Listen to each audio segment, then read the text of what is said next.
Now, the greatest radio shows of all time.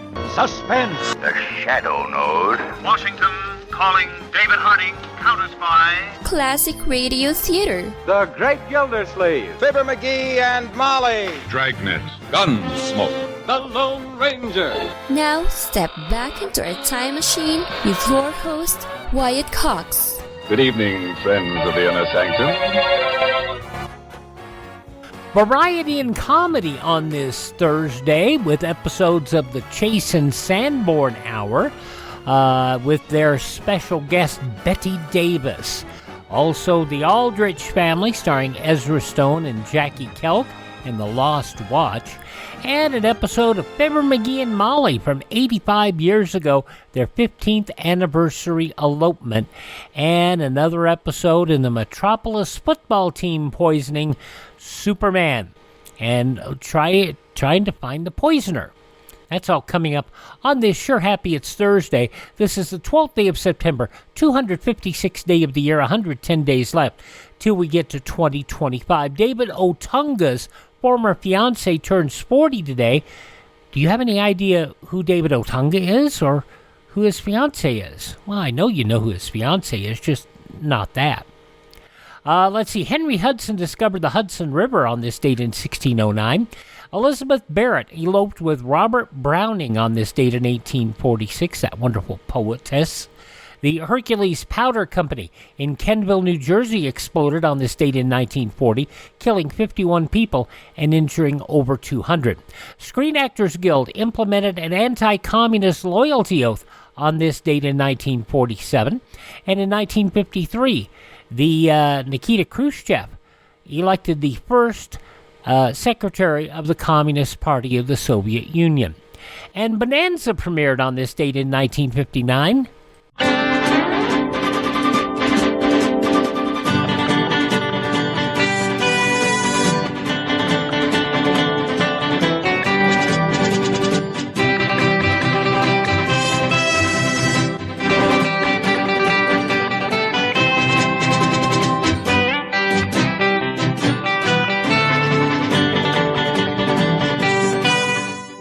Bonanza was the first regularly scheduled TV program presented in color. It ran from 1959 to 1973, 14 seasons, 431 episodes, NBC's longest-running Western, and ranks overall as the second longest-running Western series on U.S. network television behind Gunsmoke, and within the top 10 longest-running live-action American series. The show continues to air in syndication. It airs 6 days a week on MeTV. You can also find them streaming on Fubo, Crackle, PureFlix, Classics, the Roku channel, and Tubi TV, and several others. It was on this date in 1960, presidential candidate John Kennedy addressed his Catholic religion in front of a group of Protestant ministers in Houston. Contrary to common newspaper usage, I am not the Catholic candidate for president. I am the Democratic Party's candidate for president. Kennedy went on to say, and we're quoting here, "I believe in an America where the separation of church and state is absolute, where no Catholic prelate would tell the president, should he be Catholic, how to act, and no Protestant minister would tell his parishioners for whom to vote, where no church or church school is granted any public funds or political preference, and where no man is denied public office merely because his religion differs from the president who might appoint him or the people who might elect him." Words to remember to this day. In 1992, NASA launching Space Shuttle Endeavour, which marked the 50th shuttle mission on board the first African-American woman in space, Mae Carol Jemison. In 1992, Frank Eugene Corder crashed a Cessna 150 into the White House's South Lawn, striking the West Wing and killing himself. Article 5 of the NATO agreement invoked on this date in 2001 for only the second time, the other being in Bosnia, in response to the September 11 attacks against the U.S. Also, President George W. Bush labeled the previous day's terrorist attacks acts of war and asked Congress for $20 billion to rebuild and recover. $35.5 billion, the equivalent today. In 2003, the United Nations lifted sanctions against Libya after that country agreed to accept responsibility and recompense the families of victims in the 1988 bombing of Pan Am Flight 103. In 2005, Hong Kong Disneyland opened in Hong Kong. In 2005, Federal Emergency Management Agency Michael Brown resigned 3 days after losing his on-site command of the Hurricane Katrina relief effort. 2008, a commuter train engineer ran a red light while text messaging on his cell phone and struck a freight train head-on in Los Angeles, killing himself and 24 others.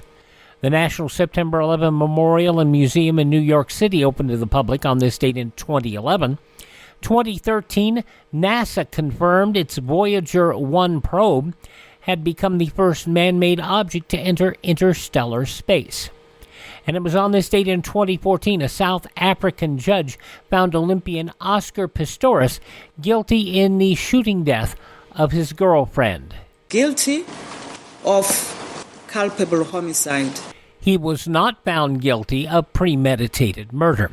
Passing away on this date in history, Hopalong Cassidy, man who bet on himself, William Boyd, bought up all the intellectual property of Hopalong Cassidy after the movies lost interest, packaged it all for television, acquired all the intellectual property, and made himself rich. Also from Psycho, Anthony Perkins, passing away on this date. The man from Fort Laramie, Perry Mason, and Ironside, Raymond Burr, passing away on this date. From the 7-Year Itch, Tom Ewell. And the Man in Black, Johnny Cash, passing away on this date as well.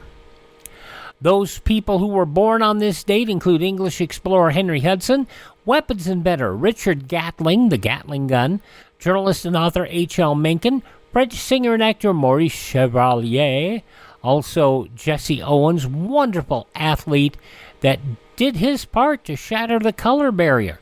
It took a lot longer than his lifetime for it to totally happen, but it's happened. Journalist Frank McGee, born on this date, singer George Jones, singer Barry White.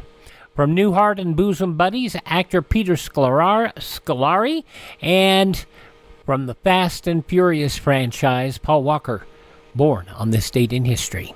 Hi, this is Jeff Foxworthy. It is now time for the birthday announcements. The following people are now officially older than dirt.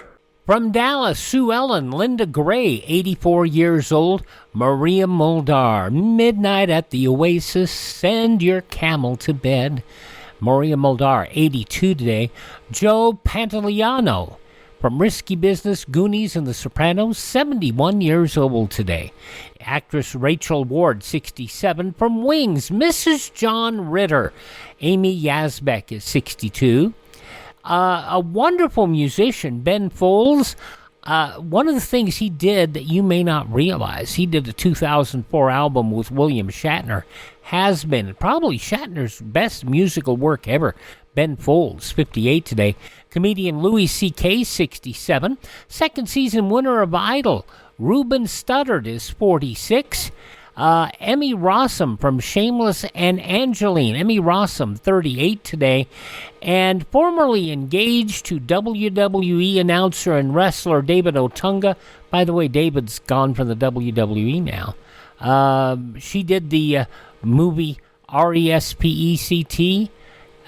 Jennifer Hudson, 43 years old today. Well, I don't like leaving under your spotlight just because you think I might find somebody worthy. Oh, I don't like leaving under your spotlight. A finalist on the third season of American Idol, she is an EGOT winner.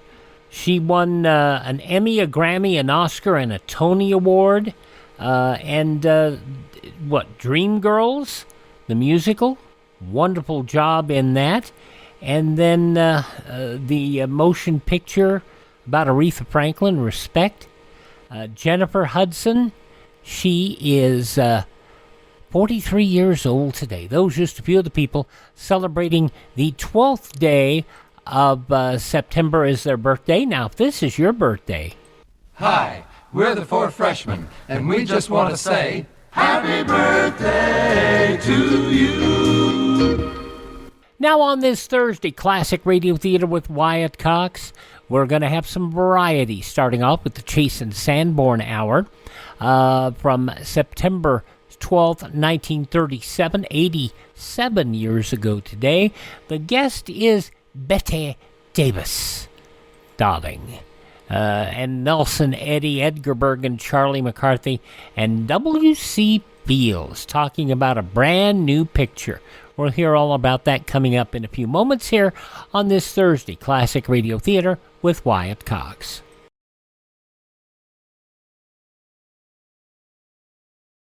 There's an issue cutting through the partisanship in Congress. It's AM radio. The overwhelming majority of legislators, Democrats and Republicans, support a bill to keep AM radio in cars. But time is running out. Text AM to 52886 and ask Congress to bring this bill to the floor for a vote now. AM radio is too important to let this moment pass us by. Message and data rates may apply. You may receive up to 4 messages a month, and you may text STOP to stop. This message furnished by the National Association of Broadcasters.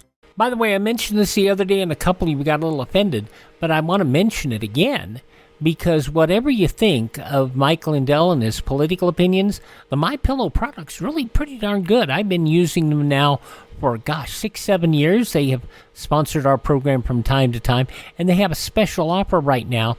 Their lowest prices on MyPillows and the premium MyPillows in quite some time. Less than $25 if you use my promo code Wyatt, W-Y-A-T-T. Go to MyPillow.com and check it out. They have their $25 extravaganza going on right now. MyPillow.com, promo code Wyatt for your best savings. Now let's get going here. And if you don't like, you don't have to do business with them. But if you'd like to help the show, check it out. You might find some products on there that you enjoy. Their towels are good too. Chase and Sanborn Hour, Edgar Bergen, Charlie McCarthy, Nelson Eddy, also Bette Davis, the guest, and let's not forget W.C. Fields.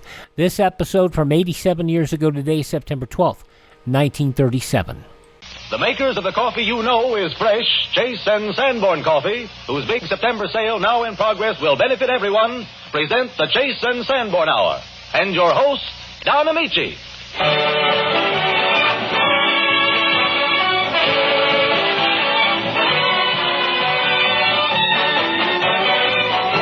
This is the Chase and Sanborn Hour, and this is Don Amici with greetings from all of us. Yes, indeed, and greetings from Amici and McCarthy. Yes, Charlie. And from Nelson Eddy, whose great baritone voice has made him the nation's favorite singer. Yes, indeed, greetings from Eddy and McCarthy. And from our own W.C. Fields. Oh, yes, greetings from McCarthy. Perk up, Charlie. And from Dorothy Lamour. After the bitter comes the sweet. From Robert Armbruster and Edgar Bergen, and of course my volunteer assistant, Charlie McCarthy. And our lovely guest, the screen's foremost dramatic actress, Miss Bette Davis. We all hope that you'll enjoy our show and that throughout the week you'll enjoy Chase and Sanborn Coffee.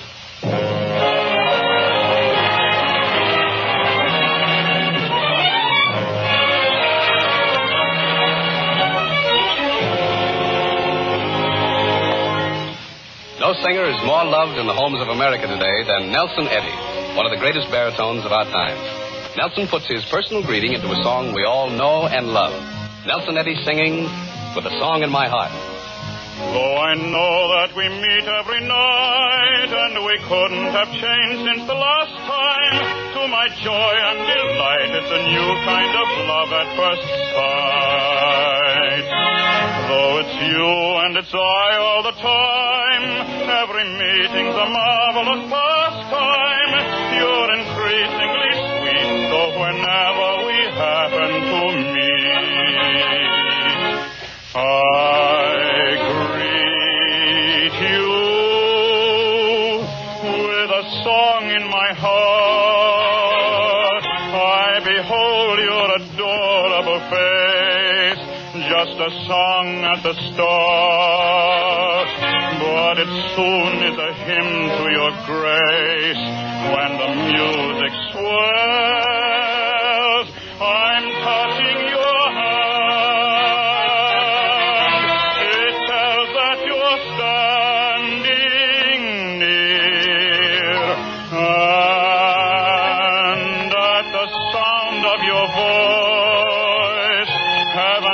opens its portals to me, can I help but rejoice that a song such as ours came to be? But I always knew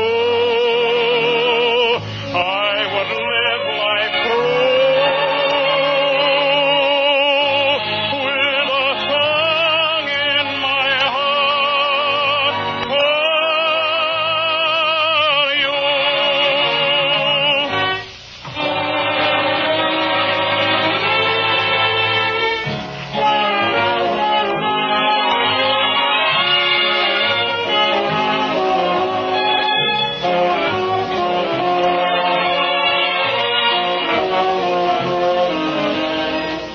But I always knew I would live life through with a song in my heart for you.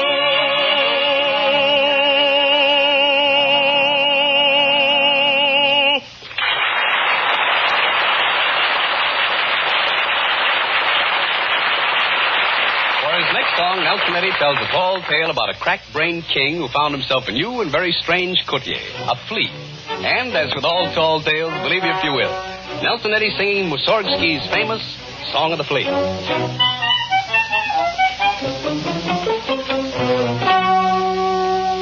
Once long ago was a king who kept a fine fat flea. A flea. He cherished him as dearly as though a son were he. A flea. A flea. A flea. He called the royal tailor who toiled for days and nights to make the flea a doublet and fancy purple tights. Purple tights. A flea. A flea. Purple tights. So dressed in silk and velvet, he'd hop and skip and crawl. For liberty at court he had, he danced at every ball. A flea. A flea. A minister they made him, he wore a golden sword, and swarms of brother fleas came to court from near and far. And all the lords and ladies, they were no longer gay. The queen and all her maidens, what a past night and day.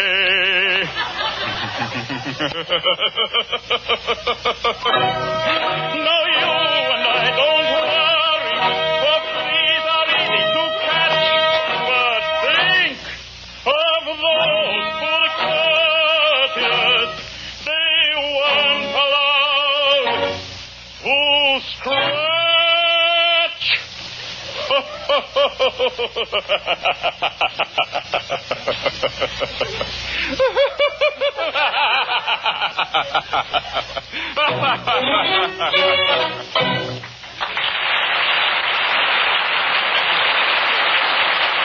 That was a swell song, Nelson. I hope it doesn't give Charlie McCarthy any ideas. But maybe with vacation over and school days approaching, Charlie will reform. So let's leave it to Edgar Bergen, who always has the last word on McCarthy intentions. Yes. Well done. I had to do that. Yes, I know. I think I got something there. Yeah. Now the thing is how to get rid of it. All right. Don, I don't think I'd be far from right now if I said that Charlie's thoughts are of football and hunting and such now that September's here. Am I right, Charlie? Yes, you are, Bergen. But it only takes one thing to ruin fall, and that's school. I suppose so. Yes, of course, that's right. School is starting. Oh, how I remember those days. Yeah? Yes. School days, dear old golden rule days. No. We don't sing that now. Oh, I see. That's old-fashioned. I see. Well, what is the song? Well, I sing, it goes like this, see. Looky, looky, looky, let's play hooky. Zanzu, get out of there. All right. Yes, now, Charlie, now don't tell me that you're going to start cutting school again this fall. No. What could be more pleasant than a little red schoolhouse? Well, personally, I'll take the brown dirty. I'll tell you, Bergen, I feel so foolish, getting out of Carol Lombard's car with school books under my arm.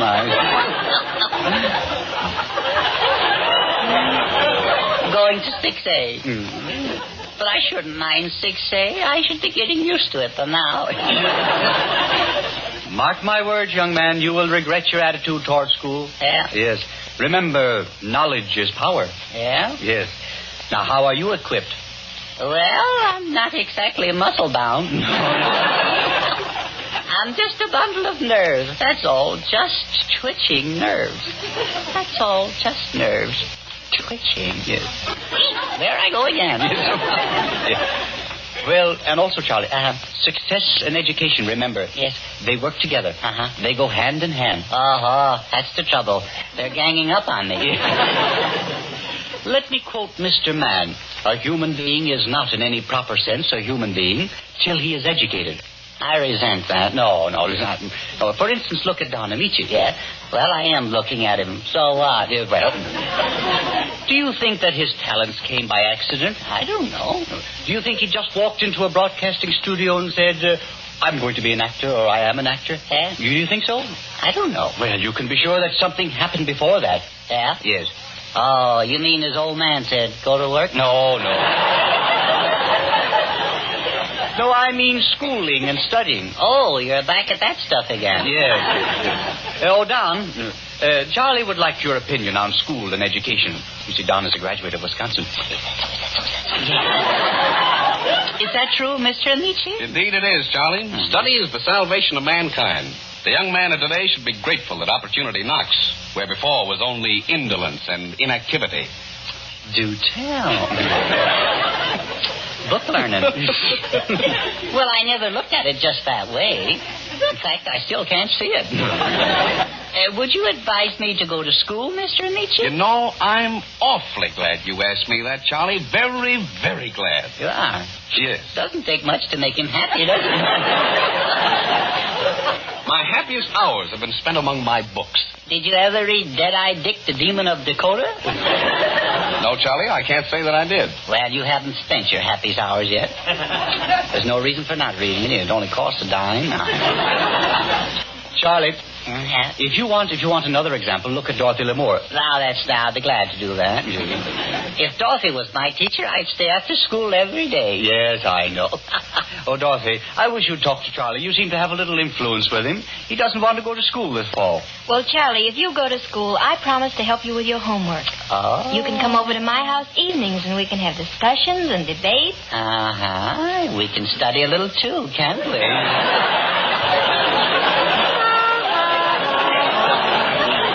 Charlie, you're so cute. Oh, Dutta. Oh, life is sweet. Yes. I forget all my studies for Dottie. Yes, well, play. That's all you think of. Yes. Don't you ever think of the higher things? You mean tall girls? No.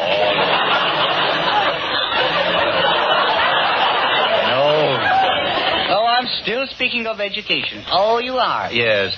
Haven't the examples of Don and Dorothy, haven't they impressed you? Well, yes, they have. Yes. I bet you feel sorry that you didn't go, Mr. Bergen. Wait a minute. I want you to know that I studied at Northwestern Medical School. You did? Yes. You mean the college for doctors and fishers? No, physicians. Yes, physicians. Yes. Physicians and sturgeons. No. Surgeons. Yes, surgeons and fishers. No. Forget it. All right. Well, say, why aren't you a doctor then? Well, after 2 years of study, I felt that my talents ran along other lines. Oh, I see. You flunked out, huh? No. You think you're pretty cute, don't you? Yes. But consider the years to come, young man. Uh-huh. What will you be 50 years from now? 62. No. After all, why should I learn a lot of stuff like Latin? I never intend to go there. It isn't what you learn that's so important, Charlie. It's learning to think. Oh, so that's it. Yes. That's why you have mathematical problems such as if X plants 20 rows of potatoes and at the end of each row he puts up a marker. Oh, X marks the spot. Yeah, no. Well, who is X? Well, X is hypothetical. Oh, that is too bad. He shouldn't be working. Well, but now remember, Y works twice as fast as X. Well, he's feeling good. Well, that helps. Why don't you get rid of X? Well, maybe we will. But why? No, X. All right. Now, let's take another problem. Why don't you plant tapioca? Well, tapioca wouldn't grow. Well, then we wouldn't have to bother picking it. All right. Suppose you have 3 cows. If the second cow gives twice as much milk as the first cow, and the third cow gives half as much milk as the first and the second cow give together, how much milk would you pick, or which cow would you pick? Well, you didn't help that any, did you?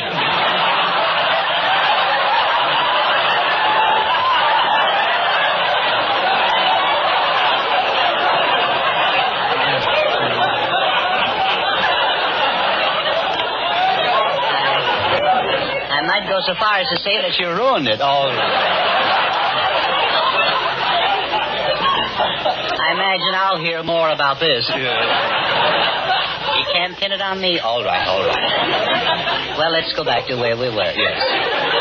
The 3 cows. Yes. Now, which one would you pick? Well, personally, I'd work out a parlay on all 3. You would. Have I made no impression on you with what I've said about education? Yes, you have, Mr. Bergen. You've got me thinking. Well, I'm glad to hear that. Yes. And what are you thinking? I think I'll still go to the Brown Derby.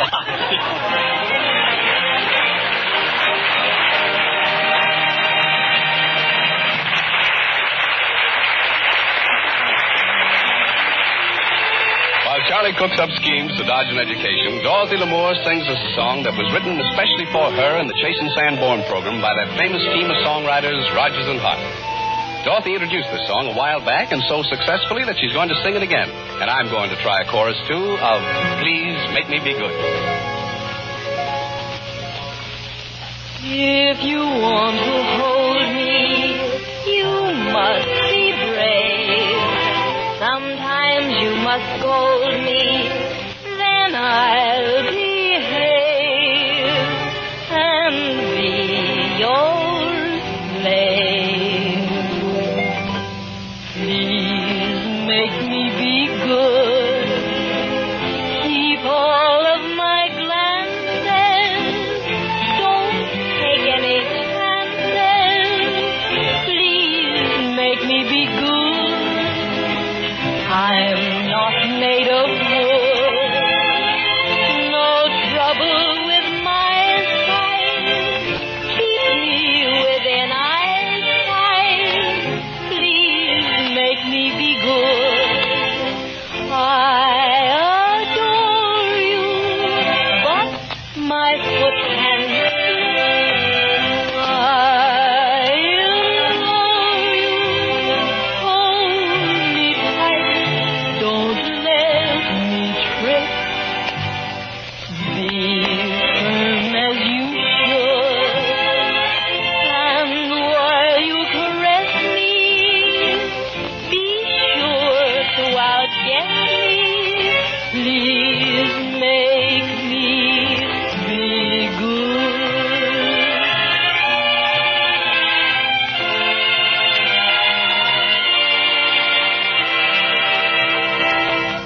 Please make me be good. Keep all of my glances. Don't take any chances. Please make me be good.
good.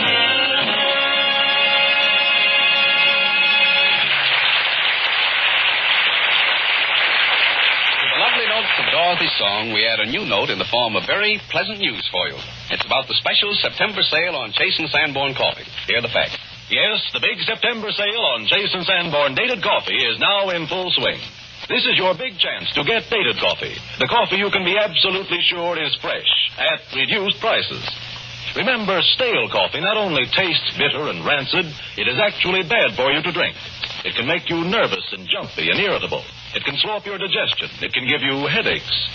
To protect you from these bad effects of stale coffee, Chase and Sanborn have a unique dating and rapid delivery system. Every bag of dated coffee is rushed fresh to your grocer by a nationwide fleet of trucks, speeded to him just like your milk and cream. And every bag is clearly marked with the actual date of delivery. It can't be sold stale. And since freshness is assured, we can pack Chase and Sanborn dated coffee in the economical dated bag that saves you money. Dated coffee is a bargain anytime. And now, during all of September, you can enjoy the benefit of our special September sale prices. Get your share of these extra savings and protect yourself from stale, rancid-tasting coffee at the same time. Order Chase and Sanborn dated coffee. The coffee with freshness guaranteed by dating tomorrow.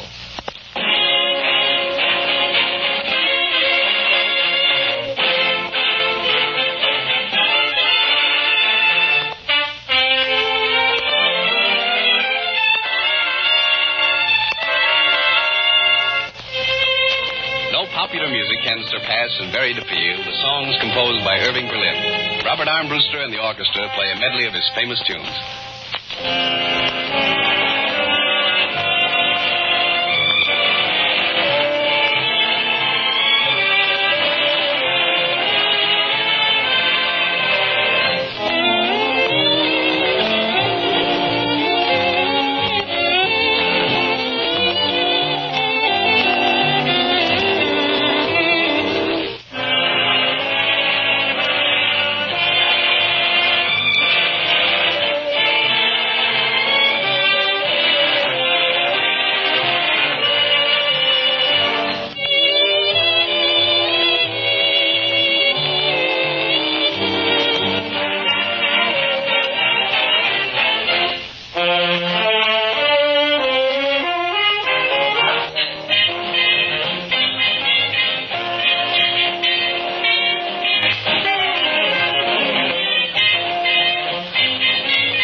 Bette Davis won the award of the Academy of Dramatic Arts and Sciences for her magnificent performance in Dangerous. We all felt it a fitting reward for her fine work. To every picture she makes, Miss Davis brings her gift for portraying vivid, passionately human characters. For Warner Brothers, she has just completed It's Love I'm After.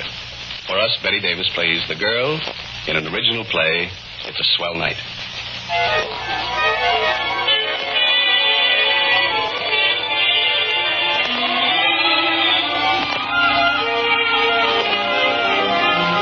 Bette Davis as the girl and Don Amici as the boy in Joan Austen's sketch, It's a Swell Night. The scene is the waterfront of a large city on a cold winter night. Lighted riverboats cut silently through the darkness, and the wind whips the water against the wharfs. A girl stands looking out across the river when a young man comes hurrying through the shadows along the dock. He stops staring at the girl, who finally turns and speaks to him. Say, you, why don't you put your coat on? I don't know. What? All the way on, instead of just around your shoulders like that. Oh, what's to you anyway, the way I wear my coat? Huh? Well, it's cold. Yeah, it is cold. Ain't much of a coat you got, huh? No, it ain't. Gee, I'm cold. You know, you're too pretty and too little to be out alone this way. Go on home. Oh, I like to walk at night. I get tired of sitting in a little room. Yeah? It's pretty out here. The lights are pretty on the water. Boats all going someplace. The men don't bother me much. Guess I'm too skinny. Well, that's a funny way to talk. You're pretty. Why don't you sit down for a minute on the edge of the wharf here, huh? Well, I might as well. I'm not going anywhere. Just walking. Can I sit beside you? Sure. Say, what's the matter? Are you sick? I guess so. I got a chill or something. Say, you are sick. Oh, let me button your coat. Only one button. Here, you can have my scarf till I go. No, not your scarf. You said you was cold. Well, I sort of forgot I was cold. Go on, keep it, please. Ain't it funny? Two strangers like us worrying about each other. Yeah, I suppose it is. Why don't you sit close to me and we'll both be warm, huh? Don't get fresh. I ain't fresh. But you're out at midnight prowling around by yourself, ain't you? Well, I get lonesome sometimes. Then I come out and walk until I get tired. But you're sick. Why don't you go home? Well, maybe I ain't got no place to go. Well, you ain't hitting for me to take you home. Because if you're all No. you ain't got a place to go and you was looking for a place to sleep here in the docks. That's right. But you can't do that. You'll get pneumonia. You can't do that. What can I do? Get pneumonia? Sure I can. I guess you don't care, do you? You don't care because you ain't got nobody you like. Listen, I got a room with a girl. Maybe you could come home. No. Forget it. Say, what are you doing there? Work? No, now I don't work. My landlady has a boy. He's a nice kid, but he's blind. So I read to him, and 3 times a week I take him to school. He's learning to make things out of iron or something. I don't know. For doing that for him, I just get my room. Say, tell me, what do you do? Used to work in an airplane factory. Mechanic. But they closed down. Nobody else seems to want me. Oh, you'll get a job as soon as you get well. Sure you will. Gee, you're a swell kid. You're different from the girls I know. Why do you think I'm different? I don't know. Such a funny feeling comes over me when I saw you standing here, so quiet. You know, I like you. I don't know, not too much. I started wrong when I was a kid. Maybe it's just the world's wrong. I don't know. I guess I'm no good. Oh, don't say that. I know it's tough. Take me. I worked in a factory a while back, and now I was laid off. Nobody cares whether I sink or swim. Yeah, can you swim? Well, I can swim like a dog, paddle. Swimming like that wouldn't keep me up long, though, would it? Gee, you're a great kid. You're sweet. Say, it's a swell night, ain't it? A swell night? Cold and damp and dark. I don't know. Maybe you're right. It is kind of swell tonight. That bonfire somebody's got up there smells good, don't it? Yeah, that's because it's damp. Did you ever notice? You know, it's funny. I feel sad when I look at you. I never felt that way before. Sort of soft and warm inside. Gee, what's the matter with me? I feel like protecting you. Like I found something I was looking for. Go on, tell me some more. Well, I guess maybe I love you. I don't know. Bet you only want me for hugging and kissing. Well, ain't that kind. Who have I been keeping myself for? You? I ain't kidding you. I love you. Must be that because I feel so funny about you. You like me a little? I'll tell you a story about a guy who put me wise. Ma and I got along fine after Pa died for 6-7 years. And Well, then she died. I sold everything we had for $300. Whoa, that's a lot of money, gosh. Yeah, well, this guy walked home from the factory where we both worked. Almost every night he walked home with me. Like a sap, I told him that I had that money, and, oh, gee, was he sweet on me. He talked something about wide open spaces somewhere out west, I guess, and me going along. Oh, it sounded like heaven to me to get away from this dirty, cold city. He was slick, all right. It took him a long time to ask me for the money. What, the rat? Well, I gave it to him and waited for him to come for me, but he never came. Gee, you poor little kid. But you believe me, don't you? Well, this time there's no money to lose anyway. Oh, you shouldn't get so sore at life just because one guy you know let you down. No, you shouldn't. Gee, if we had that money now, you and me. Yeah, it's too bad he got the money. But I'd love you no matter what. I want you. Always. You mean marry me? Us two together. Gee, that'd be nice, wouldn't it? Not so lonesome anymore. Yeah, I mean, marry me. Well, my girlfriend and I will make you well. My landlady is good, and she'll give me some soup for you when I tell you that you're sick. And listen, when she cooks soup, you can smell it all over the house. The girls stick their heads out of the doors, and you ought to hear them. Yum, soup. She'll give me some when I tell her. Come on. No, just a little longer stay here, will you? I'll never forget this night, never. Well, you ain't letting me down. No. Only wait a little longer, will you, please? Sure, I'll wait. Ma said you spent a whole life waiting for Pa. Waiting for him to get a job and waiting for him to amount to something. Everything you tried was no good. But waiting for the man you love, well, that must be grand. That must be grand. You think a lot trying to figure things out, don't you? Yeah, you poor kid bucking this world alone. I used to sit and watch the ants crossing the path, carrying things as big as they were. Some got stepped on. Well, that ended their troubles. Then I'd think I'm like the ants trying to carry something someplace.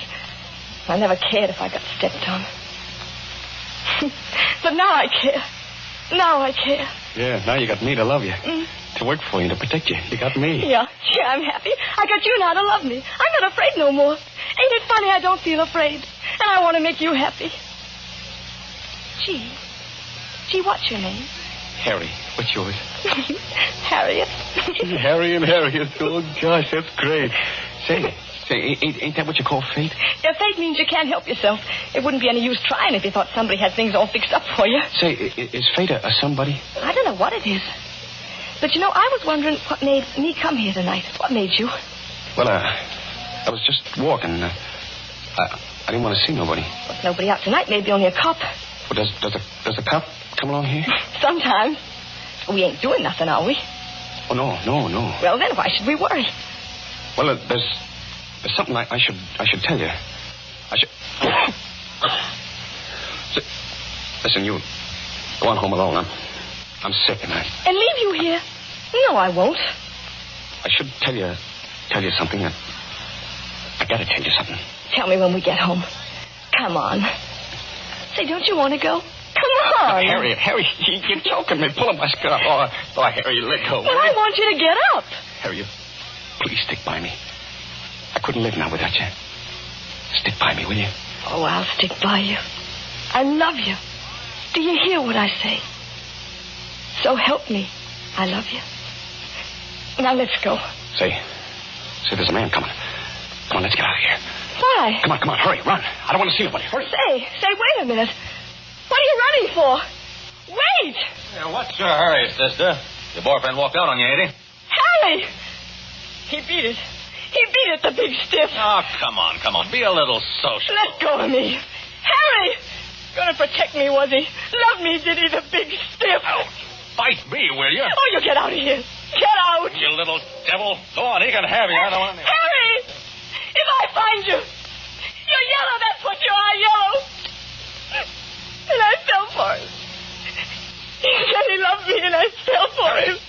Harriet, are you all right? Oh, so you come back. You big stiff. Protected me, did you? Loved me, did you? It's true, Harriet. So help me, I love you. Oh, get out.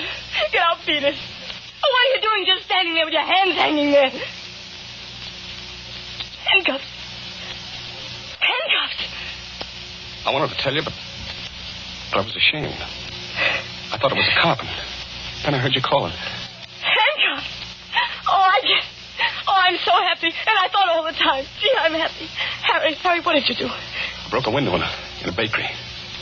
You know, you don't care much when you're hungry. Oh, my dear. Here, let me put your coat over your shoulders and button it. Now, come along. Walk along close to me. Harriet, don't it make any difference to you? No, darling. I know how we'll get them off. We'll go down and see the cops. Oh, they won't do much to you. Honest. Not for just breaking a window.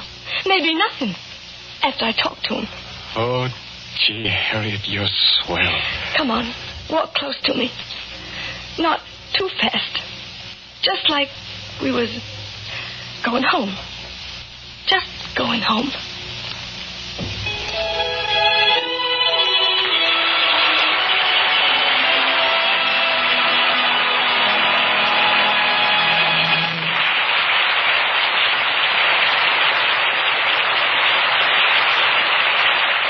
Thank you, Bette Davis, for that fine performance. And I know that young Charlie McCarthy would like to have a few words with you, but first let me take time to say that the Chase and Sanborn Hour with Nelson Eddy, W.C. Fields, Bette Davis, Edgar Bergen, Charlie McCarthy, and Dorothy Lamour will continue in just a moment. From 87 years ago, September 12th, 1937, the first half of the Chase and Sanborn Hour here on Classic Radio Theater with Wyatt Cox. I guess Charlie's going to flirt with Betty, and W.C. Fields and Charlie are going to get into it. That's coming up in just a few minutes here as Classic Radio Theater with Wyatt Cox continues.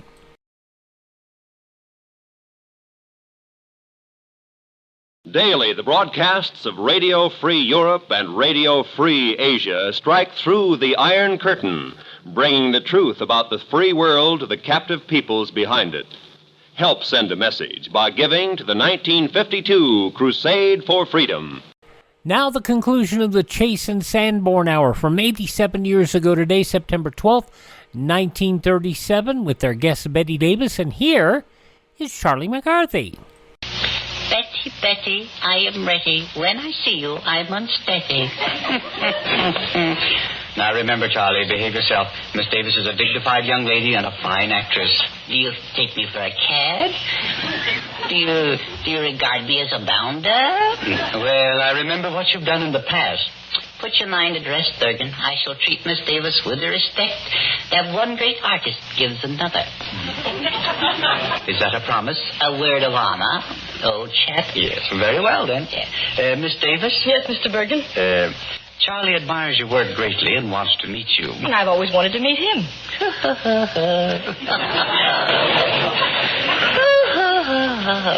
Well, welcome, Miss Davis. Welcome indeed. Thrice welcome. You overwhelm me, Mr. McCarthy. That's not a bad idea. Now, Charlie. No. I was carried away, Bergen. Carried away.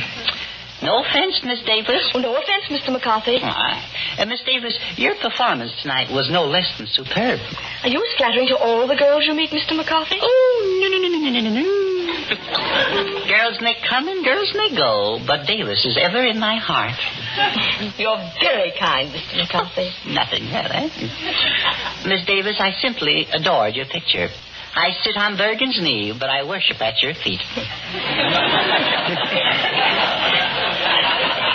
You touch me deeply, Mr. McCarthy. And may I add that I have found your antics constantly amusing? Compared to your art, I'm only a buffoon, a thing of rags and tatters. Yes, but under your mask, I am sure something deeper lies. Oh, lies and lies and lies and lies. You know, you have a certain pathos, the spirit of Pagliacci. You mean Pagliacci wants a cracker? No. Oh, I shouldn't do those things. With your acting, you should go far, Mr. McCarthy. Oh, thank you. The farther, the better. Oh, How far can I go, Miss Davis? Charlie. Your promise. Yes. No offense, Miss Davis. Oh, no offense, Mr. McCarthy. No. What would you say, Miss Davis, if I told you I thought you were a honey? Charlie. I won't say it, Bergen. I promise it's a promise. All right. Frankly, I'd like it, Mr. McCarthy. Mm-hmm. If you hadn't promised Bergen. I might ask you to meet me at luncheon tomorrow, Miss Davis, if I was allowed to say it, but you know how 'tis. I'd be glad to go. If you hadn't promised Bergen. Yes. You know, I'd ask you for a date tonight if I hadn't promised Bergen. No, that, Charlie. All right, scram, Bergen, will you scram? I have a little hideaway in the hills, Betty. I'd take you there, and so forth, and so forth, and so forth, and so forth. And I'd be glad to go, and ditto, and ditto, and ditto. Charlie, remember, oh, will you scram, Bergen? And under the stars, Betty, I would tell you how wonderful you are. If I hadn't promised Bergen. Now remember, Charlie, oh, scram, Bergen. Miss Davis, I really ought to warn you. Scram, Bergen.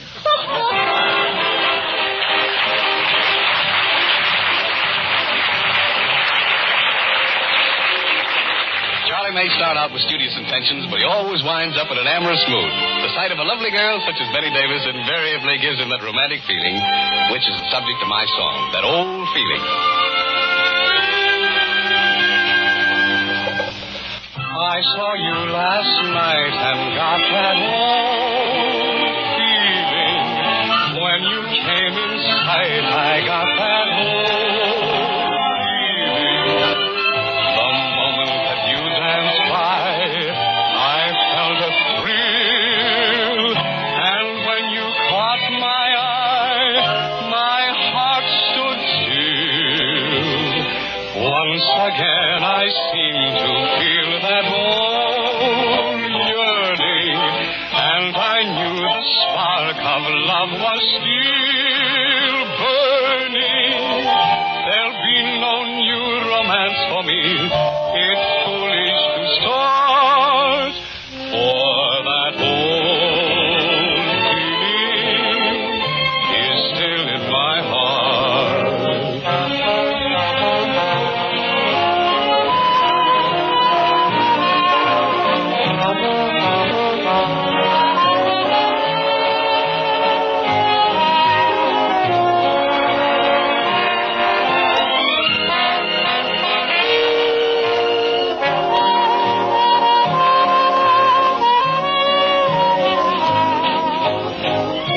Again I seem to feel that old yearning, and I knew the spark of love was still burning.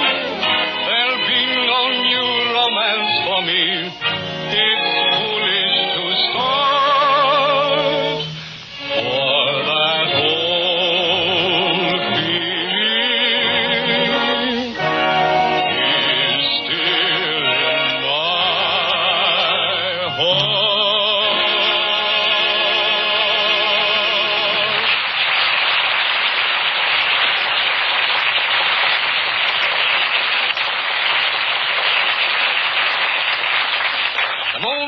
brighter than ever, the light gleams brighter than ever, the nose seems brighter than ever. For back into pictures and with us again, our own W.C. Fields.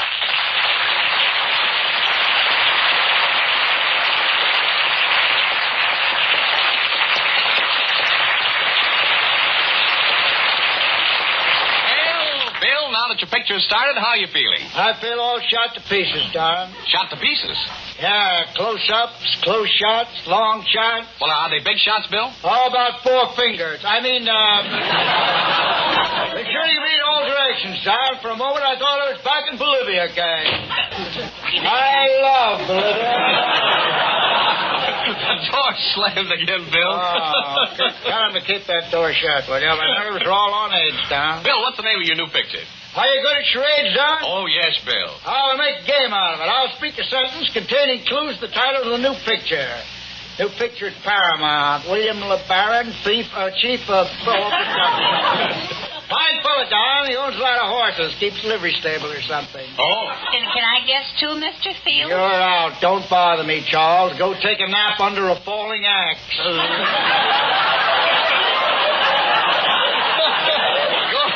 ahead, Bill. What's the sentence? Oh, here it is, Don. I put putty on my nose and make it big. That wouldn't be necessary, Mr. Fields. You little fuel. Quiet. You old wood, you can't tell. You know, that may be good. I got it.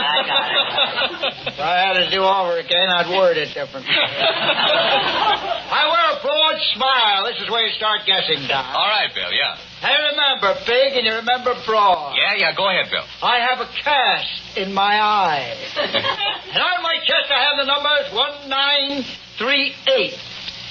Add 6 and divide by 8 million listeners. Hey, well, it wouldn't be the big broadcast in 1938. No, that's too simple. No. Yeah. Now it's high, wide, and handsome. But why the 8 million listeners, Bill? I just put that in to make it more difficult. I guess it's a tomboy in me, Don. I'm just full of old crow, old Nick.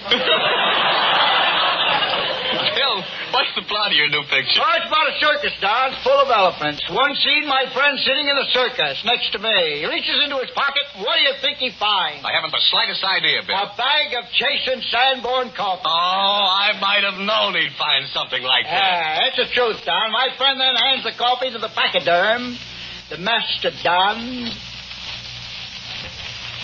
the big elephant. Yeah. Puts the coffee in a great maw, a mouth. He swallows.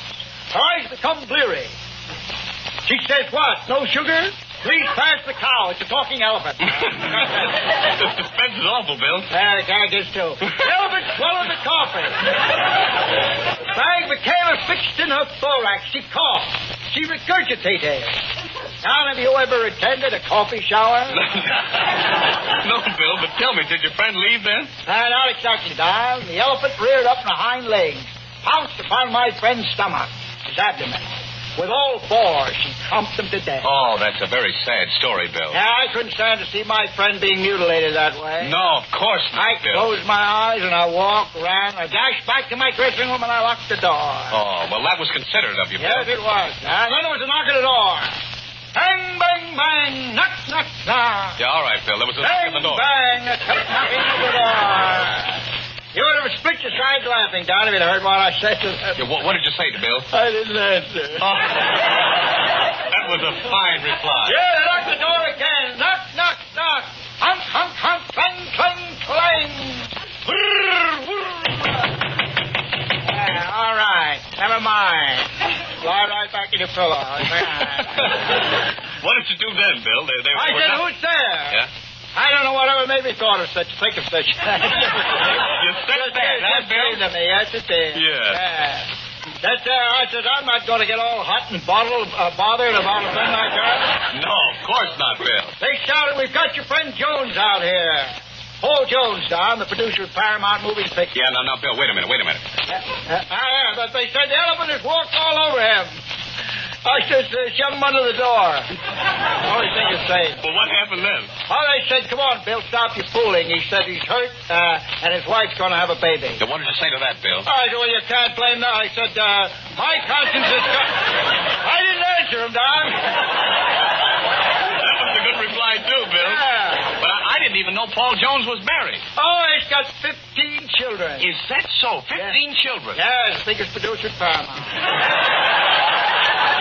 Well, tell me, was that the end of your circus picture? Oh, no, that was the first reel, Don. We were making epic. How do you make an epic? Oh, simplest thing in the world, Don. Cowboy spies Indian. Cowboy chases Indian. Cowboy shoots Indian. Fun for everybody but the Indian. I see. The Indian escapes the cowboys and flees, huh? I got away from the cowboys with the fleas, no. I go for those cowboy and Indian pictures, Bill. You do, eh? Hey, did you have a real Indian chief in this picture, Bill? Oh, yeah. Choka-Choka-Jibi. Oh, he's back again, huh? Yeah, he flopped last week, so I'm getting him another try. Now, here's the laziest Indian I ever saw. I caught him putting popcorn in his flapjacks so they turn over by themselves. He had a dog that used to bite his nails. We got rid of him. Go on, Bill. Star Indian score was in the picture, too, Don. Princess Squat. Later became a model. A model? Yeah, she was a model in an automobile factory. She'd sit on the platform and build an automobile around her. Used to specialize in 7-passenger limousines. Oh, I see. One day she said to me, pale-faced feels all but the nose. You remember, Don? Husband said it last week. Yeah, Bill, go on. Didn't go then either. No. She saw Dorothy in the moor on the set. And she said to me, she says, am I as fat as that girl over there? What did you tell her, Bill? I said, oh, you're just about the same size. Well, was she, Bill? Don, Dorothy could have worn that squirrel stocking for an evening dress and had enough left over to build a teepee. We got a lot of trouble over the picture, Don. Why? What happened, Bill? Yeah. What? What happened? Oh, one of the property men dropped an oak leaf on my head and almost cracked my skull. You mean to say that an oak leaf almost cracked your skull? Yeah, it was a leaf out of a dining room table. Oh, I see. Did it hurt you, Bill? Did it hurt me? How could a oak leaf out of a table hurt you by hitting you on the head? No. Well, did it come as a surprise, Bill? Oh, I was stunned. I played the part of a lunatic in the picture, too, Don. Did you sleep under a crazy quilt, Mr. Fields? Yeah.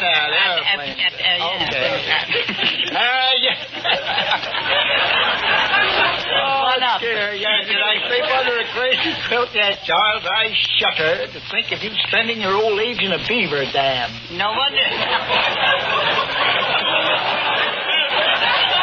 No wonder Mr. Fields' nose looks like a flame. He's an alcohol burner. Very good, Charles. Charles, the world is getting tired of little people. By the way, my new picture is part for you, Charles. You walk into a flaming forest fire. Yeah, but Bill, Charlie can't walk. That'll be all right. I can slow him in. There he goes.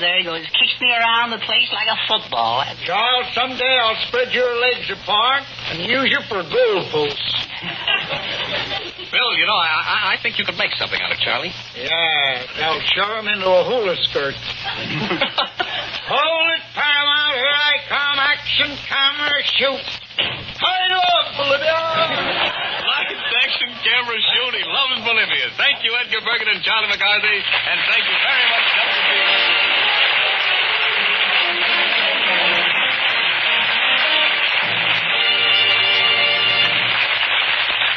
Bill loves Bolivia and Charlie loves everybody. Love is certainly taking the country by storm. Yes, Love and Chase and Sanborn. Yeah, that's right, Charlie. Say, how are your September sales doing? Sailing right along. Did you see my picture in the American Weekly today, Mr. Nietzsche? Yes, Charlie, and a very handsome picture it was, too. Well, why shouldn't it be? It was a picture of me. Yeah, and I saw Bill Fields' picture, too. Oh, yes. They almost had to take an extra page for his nose. But go on, Mr. Nietzsche. Tell the world how our Chase and Sanborn sale is going on. All right, Charlie. During the next few seconds, you will hear about the sale that is being welcomed by families all over the United States and Canada. And you will want to listen carefully to this news. All real coffee lovers will want to take advantage of the big September sale on Chase and Sanborn dated coffee that is going on right now and all this month. It's a wonderful opportunity to get dated coffee, the coffee with freshness guaranteed by a dating system at special sale prices. Staleness in coffee is harmful. It not only produces a bitter, rancid taste, it frequently upsets your stomach and your nerves. It can make you headachy and irritable and unhappy. Keep away from it. Chase and Sanborn dated coffee is guaranteed fresh by a great dating and delivery system that rushes every bag fresh to your grocer, just like your milk and cream. And every bag is clearly marked with the delivery date. Look for this date. Dated coffee can't be sold stale and rancid tasting. There is no need for high-priced containers, so we use an inexpensive dated bag. And you get the savings. Dated coffee is always a wonderful buy. And now you get additional savings in our big September sale. Make the most of these special September savings. Find out what real coffee enjoyment means and save money at the same time. Order a pound of Chase and Sanborn dated coffee. The coffee you can be sure is fresh and good for you tomorrow.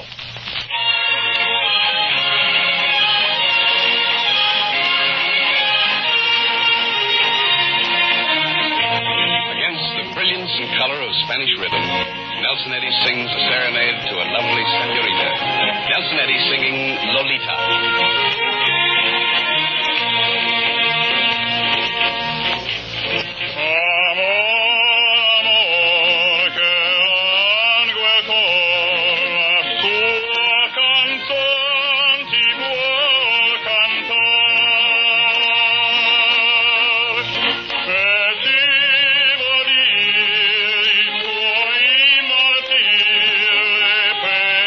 Lolita, por sol,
tempo, and Nelson Eddy takes us to the land of tall pines and stalwart men with a song of the Canadian Northwest from one of his most famous pictures, Rosemarie. Nelson Eddy singing the Song of the Mounties.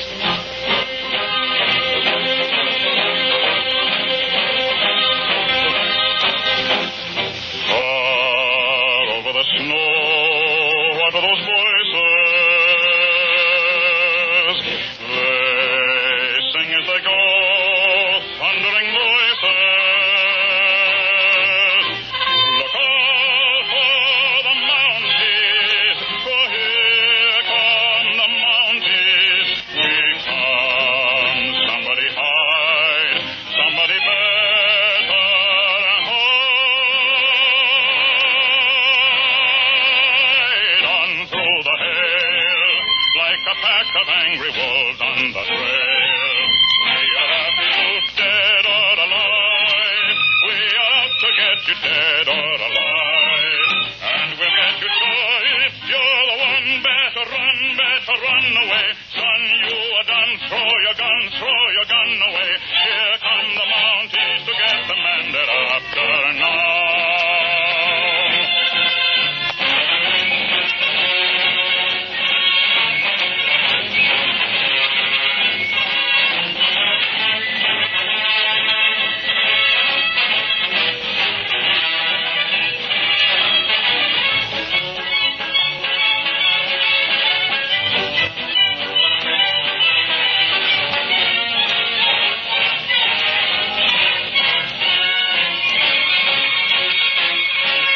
On through the hail, like a pack of angry wolves on the trail.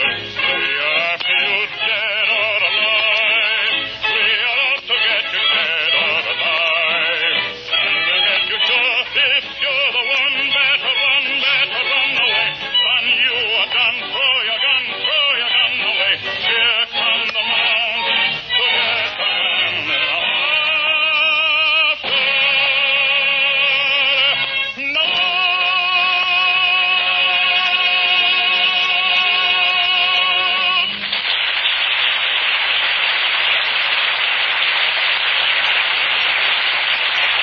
That was grand, Nelson. Thanks from all of us.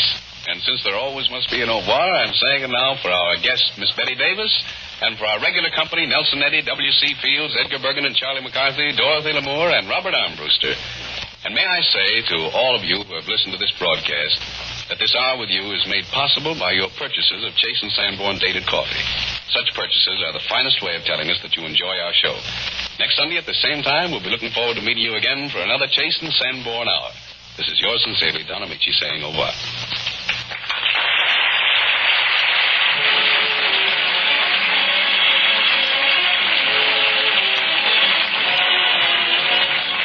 Heard on this program were With a Song in My Heart from Spring Is Here, A Pretty Girl Is Like a Melody from Ziegfeld Follies, Everybody Step from Music Box Review, This Year's Kisses from On the Avenue, The Piccolino and Cheek to Cheek from Top Hat, That Old Feelin' from Walter Wanger's Vogues of 1938, and The Big Show from Head Over Heels. This is Carlton Cadell speaking for the makers of Chase and Sanborn Coffee. This is the Red Network of the National Broadcasting Company. Yeah, at the time, NBC was still the Red and the Blue Networks, and then the Red and the Blue Networks, two separate national networks, which the Federal Communications Commission and the federal government made them split. Rather than having two distribution networks, they put all the junk shows on the Blue, sold it off. The Blue eventually became ABC. Okay, 87 years ago, September 12th, 1937, Chase and Sanborn Hour here on Classic Radio Theater with Wyatt Cox. Tomorrow, comedy with episodes of It Pays to Be Ignorant, Jack Benny, My Friend Irma, starring Marie Wilson, and Jimmy in Boston will get upset because Joan Banks will be in as Jane while Kathy Lewis was away. An episode of the Amos and Andy Music Hall, their final regular radio series, and an episode of Claudia. That's all coming up on our Friday, the 13th edition of Classic Radio Theater with Wyatt Cox. Up next, let's see what's going on in the Aldrich household. Ezra Stone, Jackie Kelk, and the Aldrich family.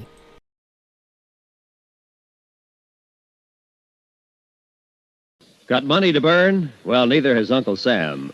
The nation cannot afford to let precious timber go up in smoke.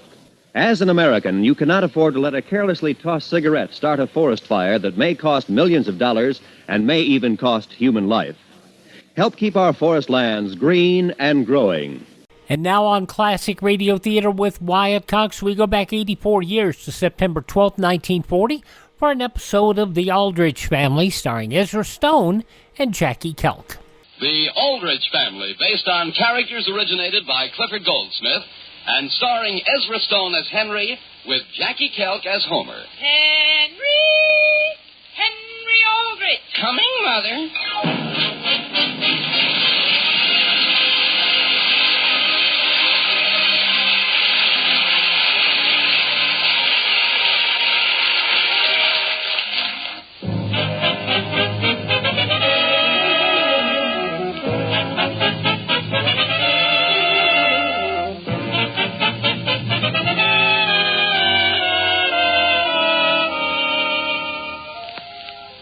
Each election year, we hear a lot of talk about favorite son. But Centerville, USA claims one who has nothing to do with politics, Mr. and Mrs. Aldrich's boy, Henry. And because he is just a real American boy, well, that makes Henry Aldrich everybody's favorite son. Our scene tonight opens in the Aldrich living room, where we find Henry and his sister, Mary. Mary! Mary! What is it, Henry? Mary, have you seen my new wristwatch anyplace? Your wristwatch? Where did you leave it? I didn't leave it anyplace. I just can't find it. Mary, you haven't finished what you were doing in the kitchen. Oh, I'll go right out, Mother. And, Henry, I want you to go upstairs and get washed. Yes, Mother, just as soon as I finish looking for something. Wash especially well, dear. Aunt Harriet's going to be here for dinner. She is? And you know how she is about everything like that. May I ask what you're upsetting all the cushions on the sofa for? Oh, nothing. I just happened to be looking for something. I certainly hope you wrote your Aunt Harriet and thanked her for the lovely wristwatch she sent you. Yes, Mother. I wrote her the minute I heard she was coming. Oh, you didn't find anything out of the ordinary when you swept under the sofa, did you? What would you call out of the ordinary? Nothing. Just dust or something. Mother, what time shall I put the potatoes on? Oh, Henry, what time is it? Why, it's exactly, about, I should say it's, The time is 26 minutes after 6. Hello, Father. Am I glad to see you? Put the potatoes on right away, Mary. Henry, I hope you're going to wash before Aunt Harriet gets here. Yes, Father. Have you seen anything lying around that's sort of round and shiny? Such as what? Well, if you saw it, you couldn't help but notice it. Father, Mother wants to know whether you remember to bring that picture Aunt Harriet gave us down from the attic. Which one? The Coliseum in ruins. I'll go up and get it. Oh, and Henry, Mother says that at dinner you ought to sit on Aunt Harriet's right. On her right? Mm-hmm. Where she can see my left wrist? Henry Aldrich, do you mean to say you lost that beautiful watch she sent you? No, Mary, I'm sure I can find it. Oh, my goodness, if you can. You know how depressed Aunt Harriet gets over a thing like that. That isn't the half of it. She said if I'd take good care of it, maybe she'd give me a new bicycle. Henry, haven't you washed yet? Yes, Mother. Mary, if anyone asks where I am, tell them I'll be right back. Where are you going? I just happened to remember. I left my watch across the street at Nancy Adams's. I'll be right back, Mary.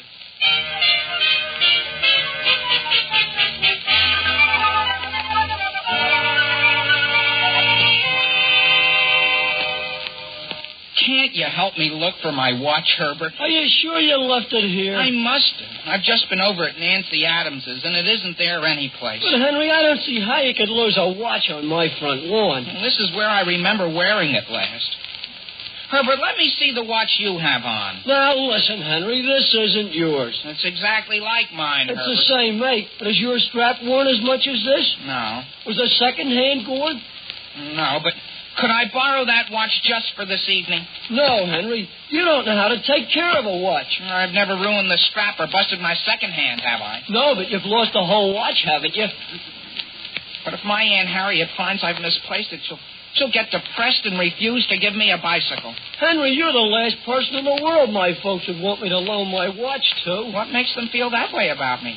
They don't even think you're a very good influence for me. All right. Listen, would you let me wear your watch if I give you all my allowance for the week of October 15th? Why would I have to wait that long? I owe everything until then. I wouldn't be interested.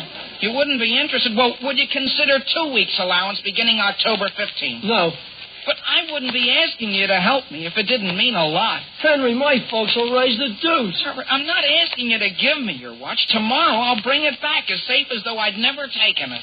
But supposing my folks ask me what time it is. All right, give me a call and I'll be glad to tell you what time it is. Would you give me 3 weeks' allowance? 3? Sure. Come on over by this tree so my mother doesn't see it. Herbert, if there's ever anything I can do for you of any nature whatsoever, just name it. Here, Henry's the watch. Thanks, Herbert. Boy, have I got to run. It's a good thing we're eating late tonight. Now be careful. Herbert? What is it, Mother? You have the correct time. Why, It's exactly 12 minutes to 7, Mrs. Thompson. Herbert, could you come here a minute, please? Don't you think I ought to put the lawnmower away first? Will you please come here? Sure. Has something gone wrong, Mother? May I see your watch, please? My watch? You didn't by any chance give it to Henry, did you? To Henry? What was it you gave him? I didn't give him anything. I loaned him my watch. But, Mother, he's going to give me his allowance for the last 2 weeks in October and the first week in November. Herbert, do you realize how much your father paid for that watch? But the money Henry's paying me is interest on the investment. I want you to march over to Henry's house and get that watch this minute. Right now? At once. But, Mother, I don't think I should. Herbert, do you want me to tell your father? Okay, I'll go. And if you dare to come home without your watch, you will go without your allowance for 1 entire month.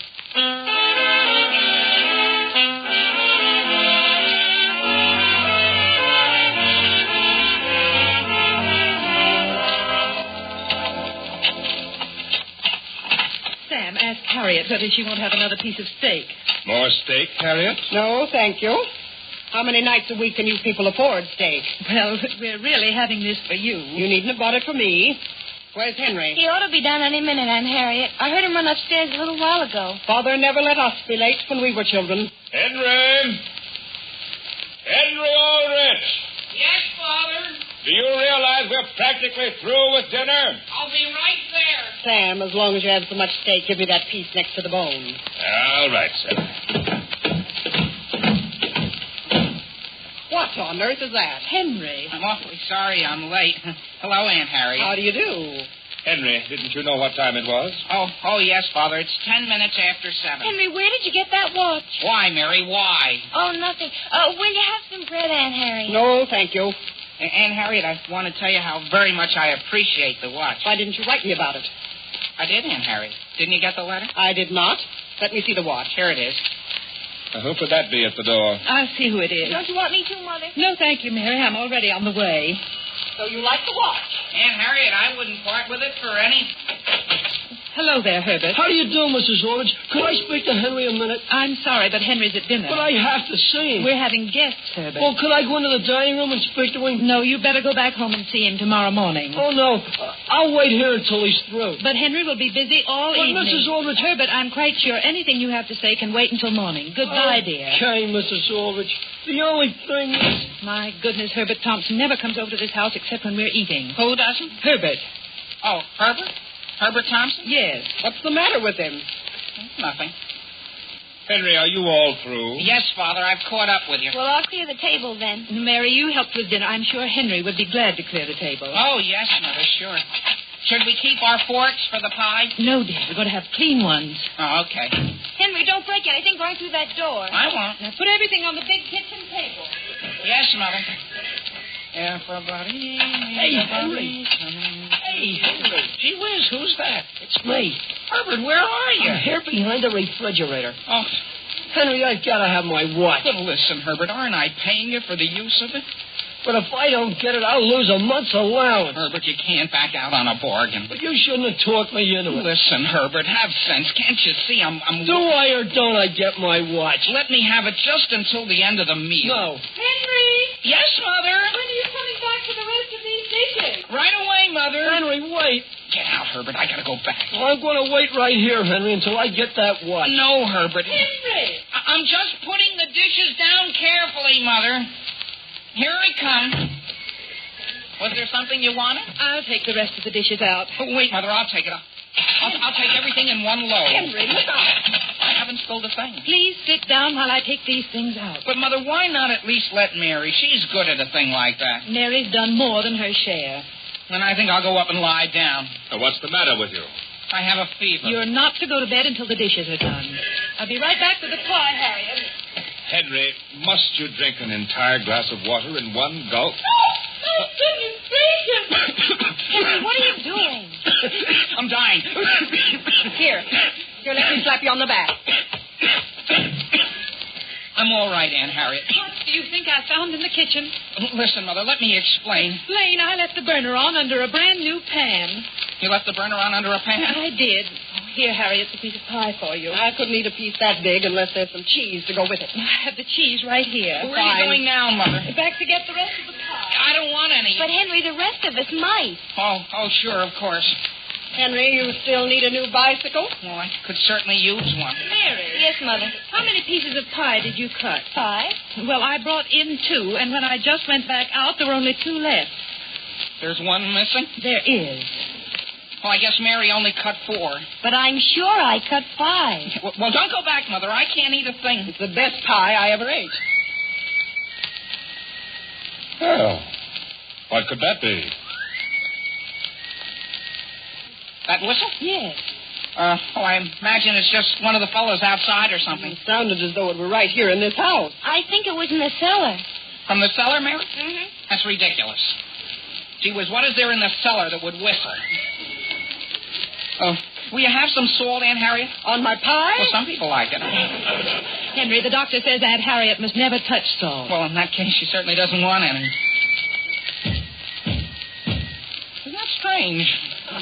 Sam, is the hot water heater down the basement all right? Perhaps I'd better go down and see. You sit still, Father, and finish your pie. Well, I don't care for any more. Well, I'm halfway out to the kitchen already. Well, just turn the draft off. Yes, Father. Hey, Herbert, you here in the kitchen? Herbert? Herbert, you down here in the basement? Yes, and I want my watch. My gosh, it's so dark down here. Where are you? In the coal bin. Listen, Herbert, do you want to get me into serious trouble? You want me to go up and tell you, Aunt Harriet, that's my watch you have? Please, I beg of you, with all that's decent inside of you, Herbert, please don't go up. Well, I'm going up right now. All right, Herbert, here's your watch. Gee whiz. You better give it to me. Here, take the darn thing. Gee whiz, did you drop it? You dropped it. Well, where is it? Don't you have any light in this part of the cellar? What do you want with a light in the coal bin for? Are you sure you aren't stepping on it? How would I know? If I am, Henry, you'll be responsible. It's a funny thing. I felt all around on the floor. There isn't any sign of it. Well, let me feel. Do you have it? No. Herbert, here's a broom. Stand up in the coal while I try to find it by sweeping. Okay. Henry! Yes, Father? What are you doing down there? I'm sweeping the cellar. What for? It's something I should have done weeks ago. Herbert, look, I found it. It's okay. Yes. Look out, Henry.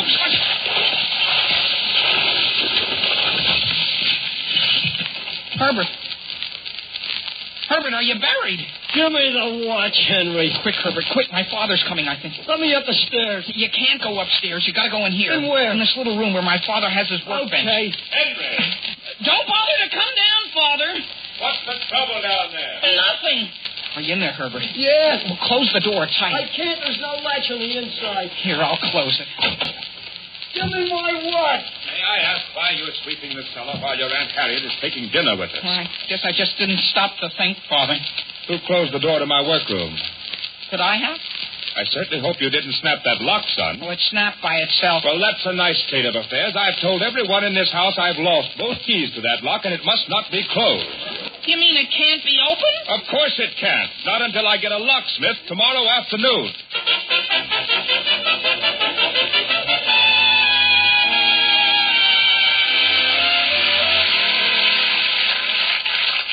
Now, getting back to the troubles of Henry Aldrich. Henry, having lost the new watch his Aunt Harriet gave him, has borrowed one exactly like it from his friend Herbert. Herbert, in trying to get the watch back, got locked in Mr. Aldrich's workroom. The scene opens now in the Aldrich kitchen. Henry! Yes, Father? Where are you? I'm in the kitchen asking Mary if there's anything I can do to help her. Your Aunt Harriet has been waiting here in the living room for you to come and play rummy with her. Yes, Father, I'll be right there. Listen, Mary, did you put in that phone call? Yes, Henry. Well, what did the locksmith say? His wife said she'd send him over the minute he got home. Well, did you tell her Herbert's been locked in the cellar for more than an hour and a half? Yes. Henry! I'm coming right away, Father. And don't forget, Henry, what you promised to give me for putting in that call. No, Mary, you get my allowance for the second and third weeks in November. Henry! Coming, Father! Henry! Is Aunt Harriet all ready to play? Well, I'm almost ready to go home. Sit down here and deal these cards. Yes, Aunt Harriet. I give each 7 cards. Henry, do you know anything about Herbert Thompson? Herbert? Mrs. Thompson just phoned. Herbert hasn't been home all evening. Is that right? The way this younger generation stays out nowadays. Play your first card. Oh, yeah. His mother hasn't seen him for 2 hours. Boy, does time fly in a crisis. In a crisis? I'll go to the door. You stay right here and play with me. Yeah, but that might be for me. I'll see who it is. I'm on my way now. How do you do? Oh, how do you do? Sorry to have kept you waiting. Kept me waiting? Yes, ma'am. Didn't you phone for a locksmith? Who is it, Mother? Henry, ask your father if he phoned for a locksmith. Oh, is there one out there? Yes, sir. Well, I didn't phone for you, but I do have a job downstairs you might attend to. Father, who is it? Henry, play your card. You got somebody locked up downstairs? Locked up? No, sir. Well, this place I was called to has an emergency of some kind. See, I better go back to the shop and check up with my wife. I'm sorry, this wasn't the house. Oh, that's okay, lady. All in a day's work. Father, has the man gone? Yes, dear. Oh, is Mary in the kitchen? Yes. Think I'll get Aunt Harriet a glass of water. I don't want any water. Oh, yes, you do, Aunt Harriet. Gee whiz, I'd be very glad to get it. Mary. What is it, Henry? Mary, listen, you gotta phone the locksmith again. Well, hasn't he come? He's come and gone. They sent him away. Henry, I've done all I'm going to. Mary, don't you realize my best friend is down in the basement, locked in that room? Maybe without air. Henry, if you think I'm going to make myself ridiculous by phoning that locksmith every 10 minutes, you're crazy. Look, Mary, would you be interested in my allowance for the first week in December? Well... That practically cleans me out up to Christmas. Henry, where's that water? I'm letting it run, Aunt Harriet. All right for you, Mary. I'm putting the full responsibility for Herbert's condition on your shoulders. When we get to the door to Father's workroom open and Herbert comes to, he'll want to know who did this to him. But, Henry, I haven't even seen him. Henry! Yes, Aunt Harriet. Here's your glass of ice-cold water. Now I can sit down and play. Here you are. Thank you. What did you do? Let the hot water run? Was it warm? I'll put it down and let it cool. How could that have happened? See, I played that card, didn't I? I discarded it. Oh. Oh, well, then it's my turn.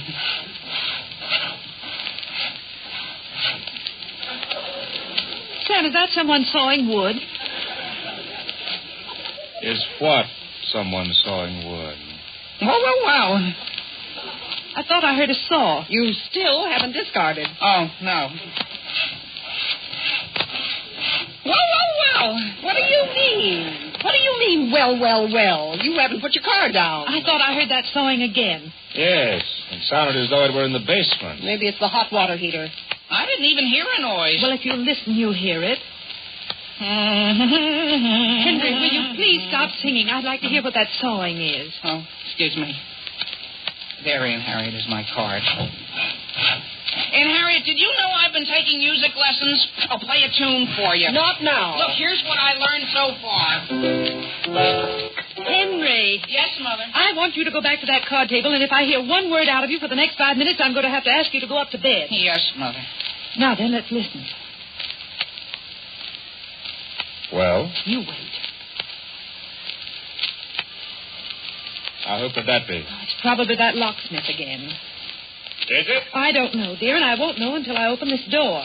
Hello, Mrs. Aldrich. Herbert. Mother, is that Herbert? Henry, come back here. Henry, I want to talk to you. Henry's playing rummy with his aunt, Herbert. And if you don't mind, I'll go into the living room. Who's coming in here?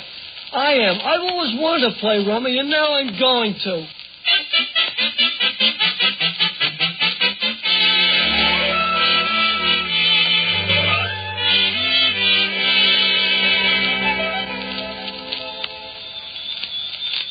Harry, Harriet, what's the score? I'm 2,000 ahead. As soon as I'm 3,000, I'm going.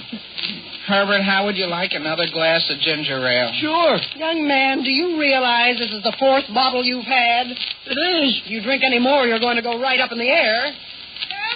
Yes, Mary? Your mother wants to speak to you on the phone. Okay. You mean to say that young man is actually going to leave this room? I had a nice nap. Father, you've been asleep for 2 hours. Oh, I'm glad to see Herbert's gone. What makes you think he's gone? Where is he? He's phoning for his pajamas. But, Mother, it's just a question of time. As soon as his Aunt Harriet goes, I got it. He's got what? There are several things I'd like to know. One is that locksmith coming back the second time. Yeah, said some man was locked up here. Well, I'll certainly be interested in reading who it was in the morning papers. Henry, I'm quitting. You are? Oh, this early? I'm not going yet. Just not going to play anymore. Yes, Aunt Harriet. Henry, I want to see your watch. It's exactly 8 minutes after 11. Let me look at it. Oh, there's just one little thing I'd like to explain. Give it to me. Yes, ma'am. How would you like to have me take this down to the jeweler's and have your monogram put on it? Whose monogram, Henry? Whose do you think? You mean my initials? Naturally. Oh, I don't think he's like that. How do you know he wouldn't? Oh, no, Aunt Harriet. Gee whiz. Supposing Henry wanted to change his name sometime. To what, for instance? Anything. Yeah. Only girls use their monograms. Henry, you let me take this, and sometime during the next week or so, I'll have it engraved. I'll put it in my pocketbook. Would you like to have me carry your things out to the car for you? What things? Well, your pocketbook or anything. No, thank you. Henry, supposing you help your Aunt Harriet on with her coat while I hold her pocketbook. I'll put my pocketbook. I'll put it right down here, thank you. Aunt Harriet, don't you want to leave it there and go upstairs and see my new wallpaper? You mean to say you got new wallpaper without asking me what to get? Well, you told me to get it. Well, I'll go up and see it, but I know I won't like it. Oh, but I think you will. Hand me my pocketbook. Do you want to carry it all the way upstairs? No, give it to me. Give it to me.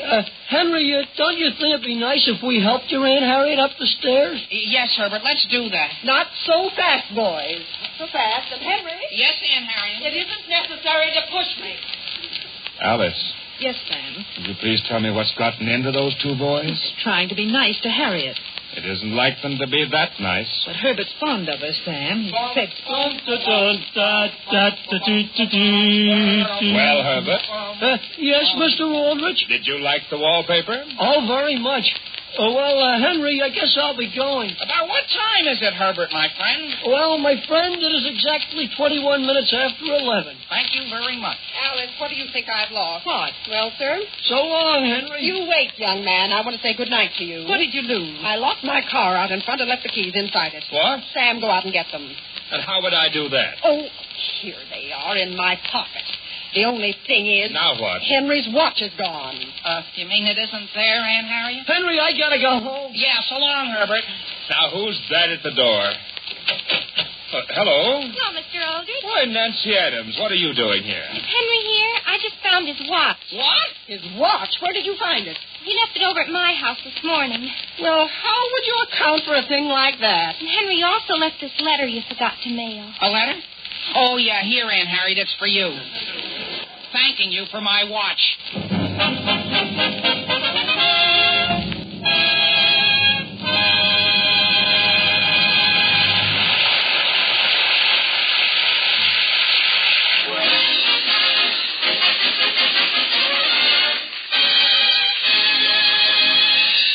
Listen again next week, same time, same station, for another sparkling half hour with your favorite youngster, his family, and his pals. The Aldrich Family, starring Ezra Stone, is written by Clifford Goldsmith.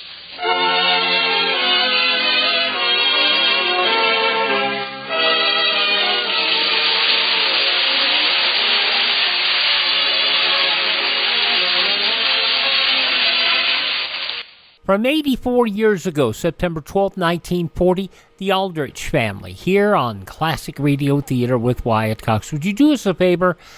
Share our program with your friends. Share our podcast. You can do that on social media by going through our Facebook or Twitter feeds, and we have them there for you available to share. You can also visit the page on our website at classicradio.stream. Become a member of our Buy Me a Coffee. Do that there as well. And one of the best things you can do that costs you nothing, like I said, share our shows and follow us on social media. Coming up next, we head to Wistful Vista and see what's going on with Fibber and Molly.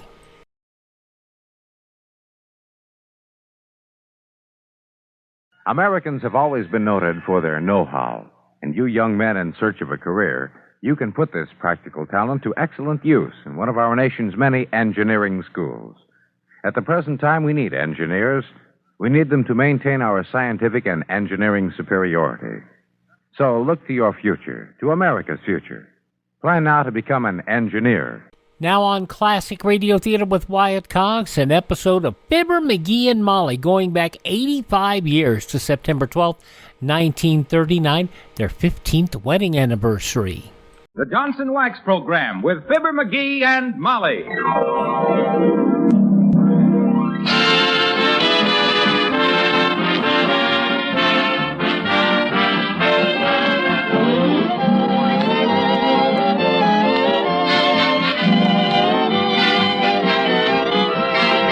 The makers of Johnson's Wax and Johnson's Self-Polishing Glow Coat present Marion and Jim Jordan as Fibber McGee and Molly with Donald Novis, Bill Thompson, and Billy Mills Orchestra. The show opens with Sing My Heart.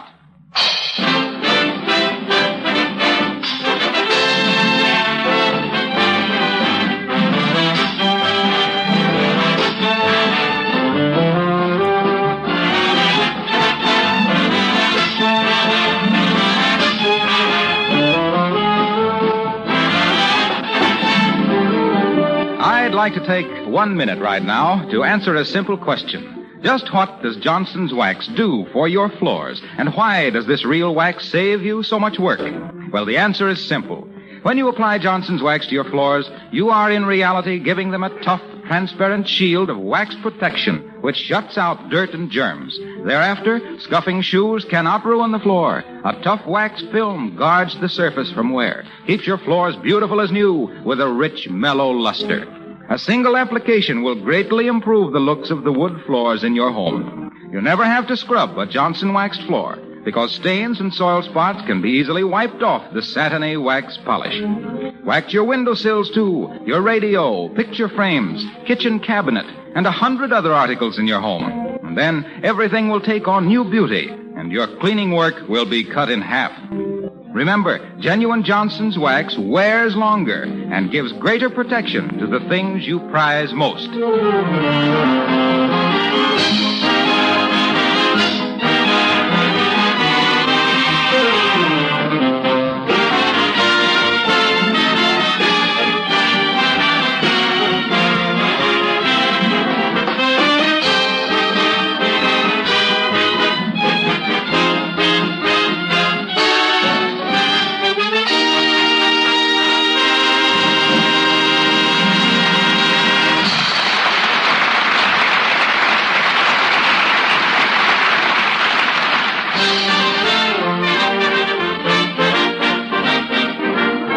A peculiar situation seems to be in progress at 79 Wistful Vista this evening. Molly is wearing an expression of mingled affection and exasperation, while her spouse seems a bit perplexed and perturbed. It's a situation that's always old and always new, but it's the first time it's happened to Fibber McGee and Molly.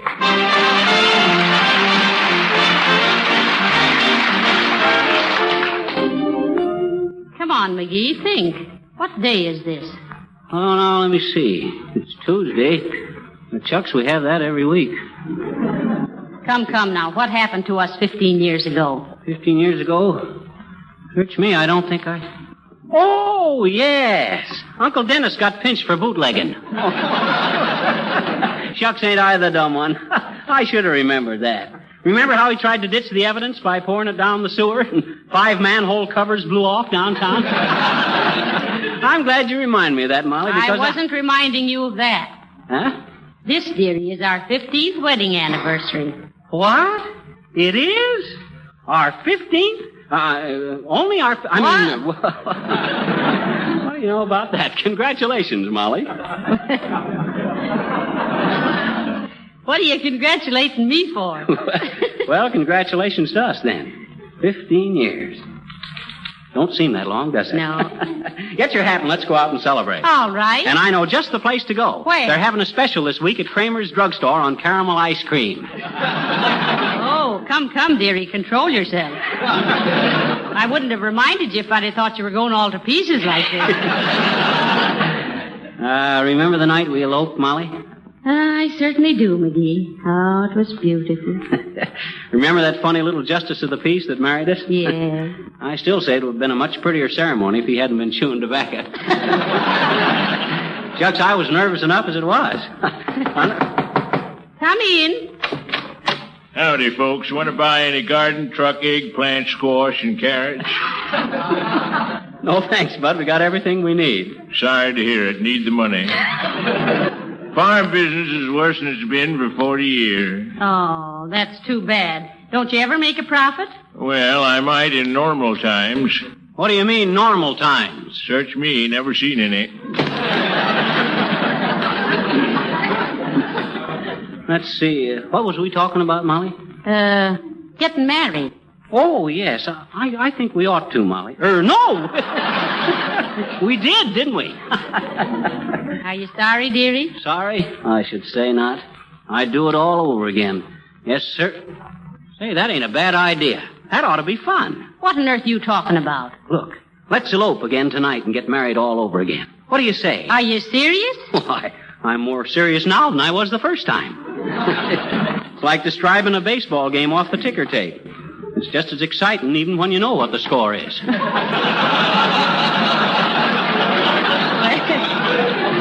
Well, all right, McGee, I'll elope. But now there's just one thing. What's that, sweetheart? about going down that ladder. Huh? Under the circumstances, don't you think it'd be better if I carried you down this time? No, that wouldn't work. I'm too ticklish. I'll tell you what you do, Molly. It'll be dark before long. You pack your bag, and I'll go someplace and borrow a ladder. Oh. Well, just a minute, dearie, before you go. Huh? What's the matter? Well, now that we're engaged, aren't you going to kiss me? Oh. Okay. Goodbye. Now, let's see. I wonder if the fire department would lend me a ladder. Maybe if I want... Oh, how do you do, Miss McGee? Oh, hi, Uppy. Is Mrs. McGee at home? Yes, she is, Uppy. She's in the house there preparing her torso. Come on in.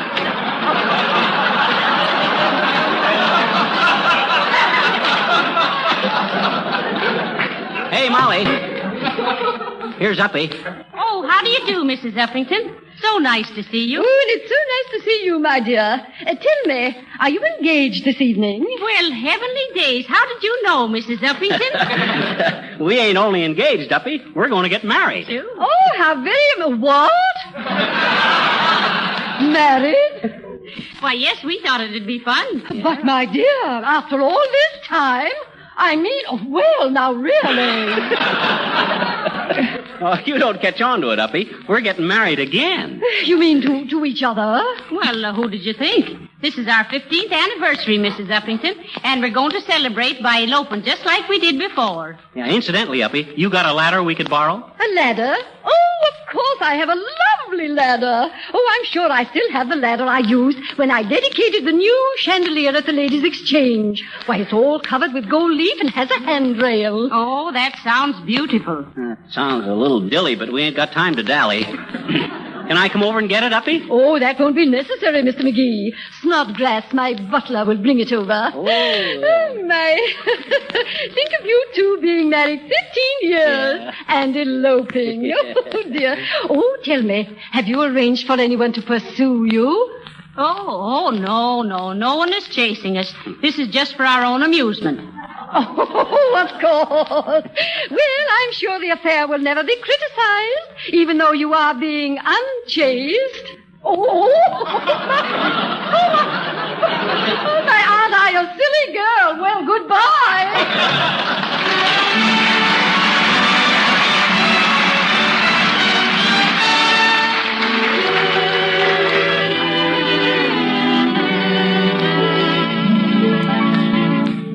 you listen, I'll sing you a sweet little song of a flower that's faded and dead, yet dearer to me, yes, than all of its mates, though each holds aloft its proud head.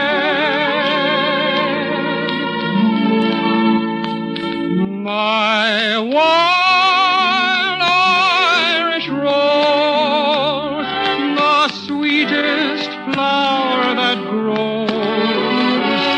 You may search everywhere, but none can compare with my wild Irish rose. My wild Irish rose, the dearest flower that grows. And someday for my sake she may let me take a bloom from my wild Irish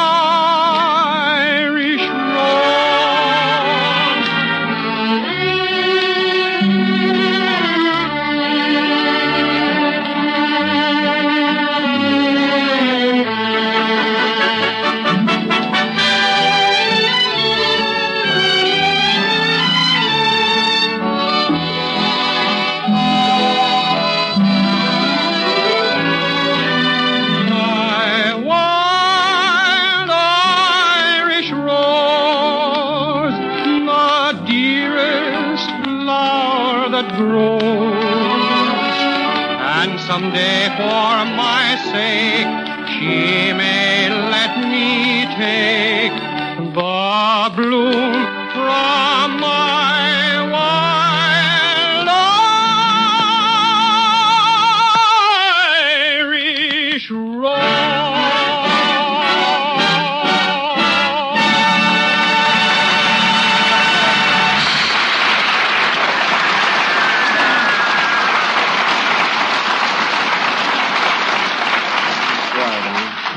As you may have suspected, folks, that was My Wild Irish Rose, sung by Donald Novus. And it was not only very beautiful, Mr. Novus, but very appropriate. Thanks, Molly.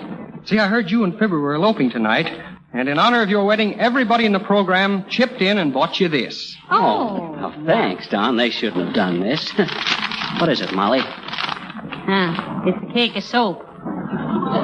Cake of soap. Say, what's the idea, Novus? Well, we wanted to give you a shower, but there wasn't time, so we thought we'd give you the soap and let you take a shower yourself. Well, best wishes, folks. Cake of soap. Well, that's a fine wedding present. Well, shall we get started, dearie? Yeah, I just seen Uppy's butler walking around in back with a ladder. You go upstairs and open the window, and I'll run around the back. Okay, McGee. Oh, promise me that someday you and me will take our love. Hi, mister. Now, don't bother me, little girl. I'm busy. What doing? Oh, I'm going to elope. What's elope? Well, that means when you run away with somebody you like. Oh, you mean like the dish ran away with the spoon and the little boy left the sea said sport and the cow jumped over the moon, don't you? Yeah, only tonight the moon won't have any beef coming. Now run along, little girl. Anyway, you shouldn't be out this late. Well, gee, I'm waiting for Easter. You're waiting for Easter? Sure. Listen, sis, you better run on home now. Easter won't be here for 6 or 7 months. Hey, wait a minute now. Take it easy. What's the matter? Does Easter mean that much to you? Sure he does, I betcha. He's the cutest bunny rabbit I ever owned. Oh, I got it now. Gee, have you? Give him to me, mister. No. Here, Easter. No, I didn't mean I had the rabbit, sis. I meant I got the idea.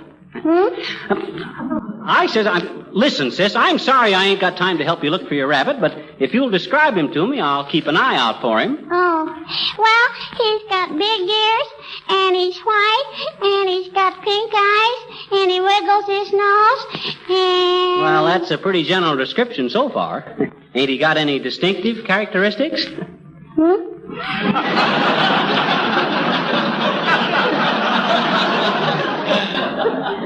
I says, ain't he got any peculiarities? What's he got that other rabbits ain't got? 6 little baby rabbits. I'm afraid with rabbits, sis, that ain't a very distinctive characteristic. Well, what I mean is, ain't he bow-legged? Ain't he got freckles? Don't he stutter or something? No. How about his tail? I guess we mustn't talk about that, I bet you. Why not?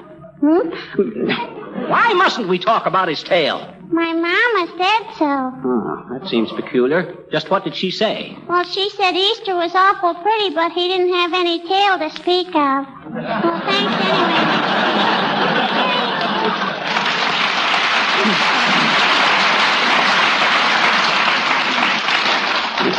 Well, now for the elopement.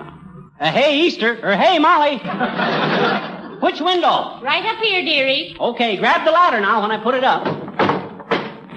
I got it, McGee. Are you coming up or am I coming down? How'd we do it the last time? Well, that's what I was trying to avoid.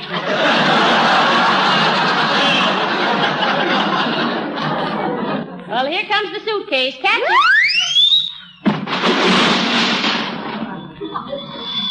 Hey, what the deuce did you put in that thing? Oh, that must be the alarm clock. I put it in to make it heavier. Oh. Well, hang on to the ladder. I'm coming up. Oh, promise me that someday you and me will tell. Whoops. Our love to... Oh, hi, Molly. Hello, McGee. Isn't this fun? The good thing it's dark. I think I'm blushing. I'm kind of palpitating myself. Smoking too much, I guess. Inhale every puff. What are you holding me so tight for, dearie? Are you afraid you'll fall? No, sirree. I've been falling for 15 years. Oh, McGee, you say the sweetest thing. All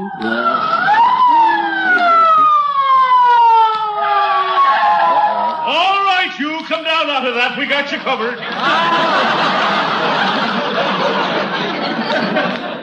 Go away, will you? Go on, beat it, officer. We're eloping. Oh, eloping, a likely story. Take a look at that suitcase, Mike, and see what they got. Now, listen, officer. You're making a mistake. This is my house. We live here. You always go in by the upstairs window? Listen, officer, I'm his wife, and we're eloping. Yeah. That's pretty thin, eloping with your own husband. Come down here now and don't make any false moves. What's in the suitcase, Mike? Well, there's a couple of books, an alarm clock, and a flat iron. I see. All stuff that's easily disposed of. Now come along quietly. Put that suitcase in the car, Mike. We'll show the... Hey there, officer. Wait a minute. Oh, here comes Mr. Wilcox. He'll identify us. Is this a squad car? Yes, it is. Well, I want you to make an arrest. Where? Who? Arrest the deterioration of the finish on this car. Look at that dust and dirt. Look at those scratches and mars. Why don't you men enforce the law? What law? The law of compensation. You can't get the best value out of a car unless you take care of it. Hey, Harlow, will you tell these fellas... I am telling them. I'm telling them that Car New will keep the finish of this car in perfect condition and save the taxpayers money, too. Now, look, boys, all you have to do is apply Johnson's Car New over the clean surface of this car. Let it dry to a white powder and wipe it off with a soft cloth. And there you'll have a squad car cleaned and wax polished in one simple operation. Why, it's marvelous. You'll enjoy your work a lot more. It'll put a punch in every pinch. Look, Wilcox, these guys have arrested us by mistake. Tell them who we are, will you? Aren't you the people who made me talk baby talk last week? And got everybody to call me Cuddles? Do you know these people, Cuddles? I never saw them before in my life. Oh. Good night, officer. Hey, Harlow, come back here. Oh, dear. Listen, officer. Quiet. Drive on, Michael. Why, look, bud. Well, we can explain everything. All we was doing was getting up... Calling car 46. Calling car 46. Go to Wistful Vista Cheese Factory. Watchman report suspicious noises. Investigate. Are they mice or are they men? That is all.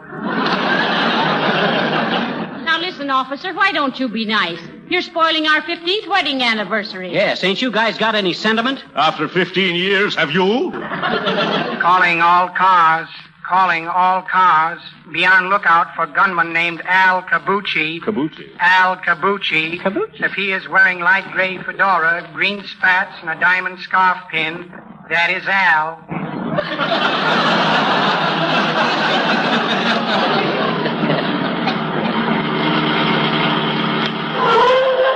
All right. Come on, get out. And walk ahead of me into the station. Dad-ratted luck, I tell you. Well, what's this? What's the charge? Breaking and entering, Lieutenant. Caught him on a ladder on the second floor at 79 Wistful Vista. And they had a suitcase full of loot, Lieutenant.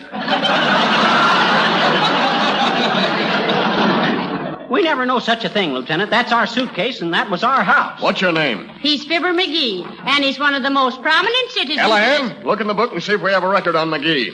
I think we'll make an example of you. There's too much of this breaking and entering going on. It's a crime wave. Go on, you wouldn't know a crime if it did wave. Be quiet.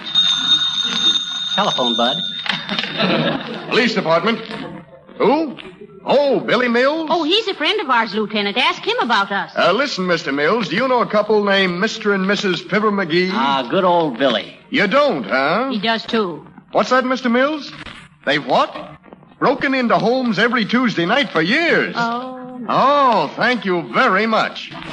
You're going to play what? White Sails. Yes, I'd like to hear it. Well, of all the dirty tricks. He'll swing for this.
You two, let's hear this fairy story of yours about eloping. Now listen, Lieutenant. I'll have you know I'm a respectable citizen. That's what they all say. I'm holding you under $1,000 bond. What? A prominent citizen like me? Why, you can't do that to me. I'm too big a man in this town.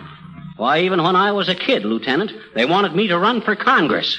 Why, they even had little pins printed with my head on them. Pinhead McGee, I was known as.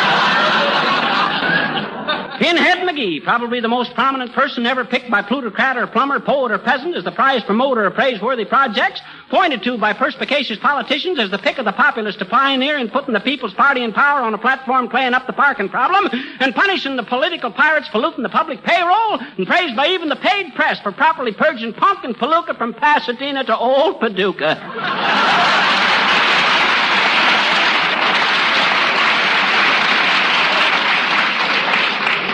You can see, Lieutenant, we're really pretty respectable people there. Yeah, quiet there. Who's this, Callahan? He says his name is Horatio K. Boomer, Lieutenant. Suspected of picking pockets in Joe's Tavern. Joe's Tavern, huh? That place has a bad name. What were you doing there? Well, believe it or not, officer, I was waiting for a sidecar.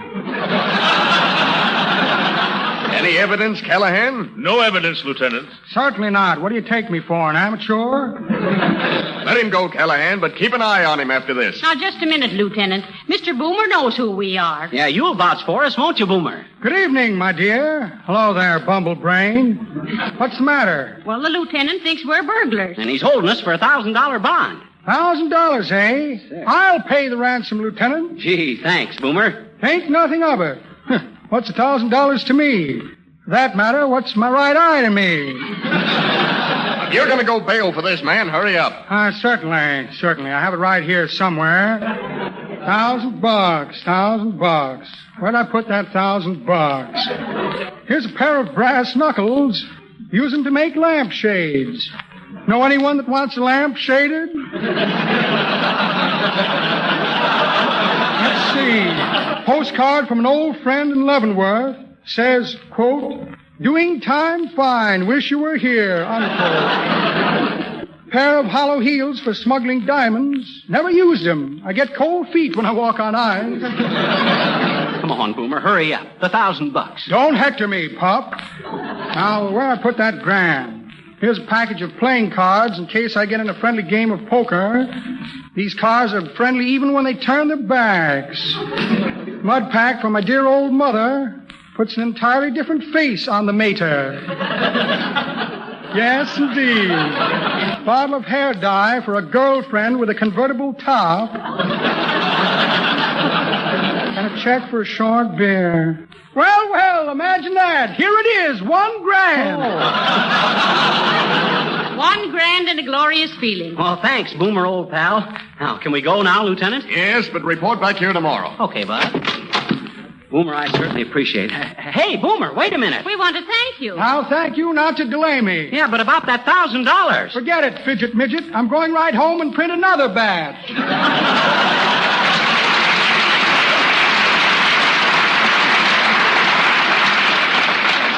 Heavenly days. He bailed us out with counterfeit money. Well, we ain't the only lambs that have been pulled out of a hole by a crook, Molly.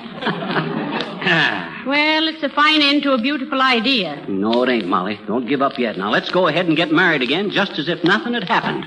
There's a justice of the peace in this building, and we'll see him right while we're here. Well, good for you, McGee. I think this is it right in here, Molly. Are you the justice of the peace, sir? Sure I am, daughter. Hello there, Johnny.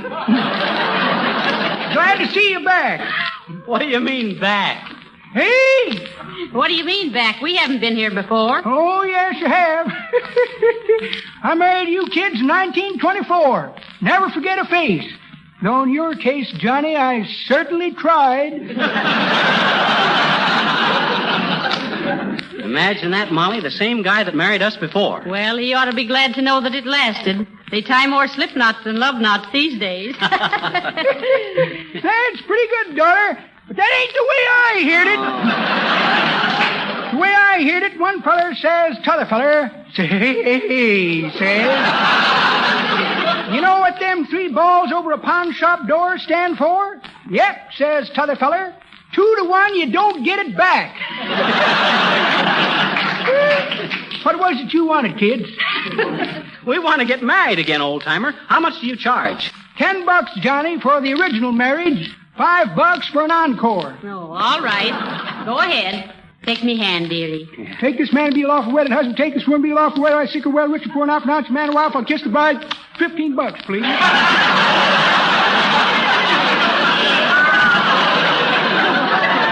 Did you say $15? Hey! What's the idea of charging us $15? You said it was only $5 for the second marriage. That's right, Johnny. But you never paid for the first one. Oh, sure.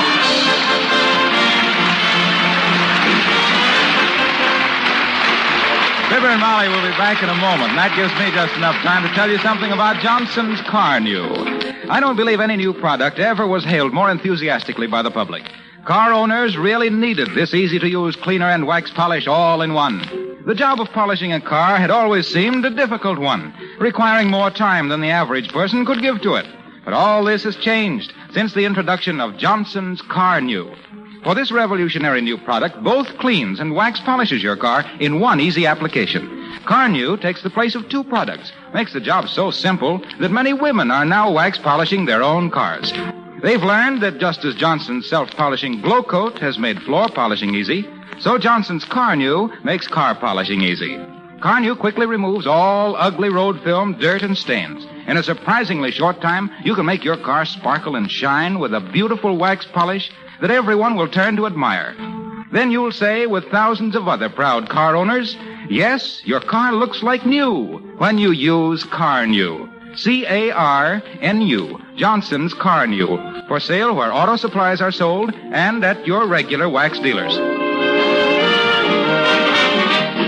Well, McGee, I certainly was embarrassed at starting our second honeymoon by going to jail. You was, huh? Well, you wasn't half as confused as you was at our first wedding. What do you mean, confused? Don't you remember, Molly? You told your corsage how beautiful it looked and threw the bridesmaid downstairs. Good night. Good night, all.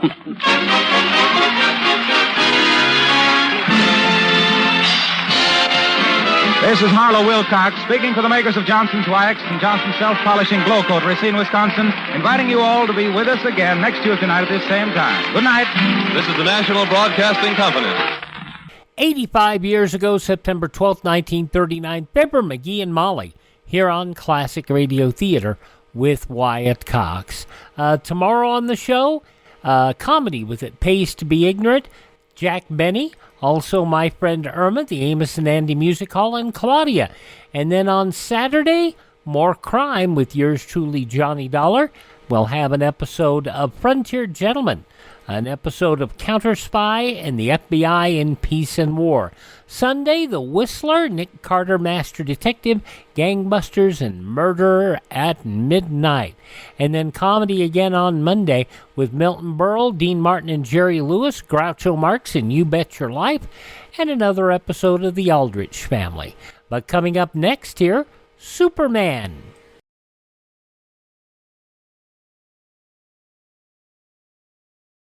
Ladies and gentlemen, last year's traffic death toll was 37,500, a 7% increase over 1950.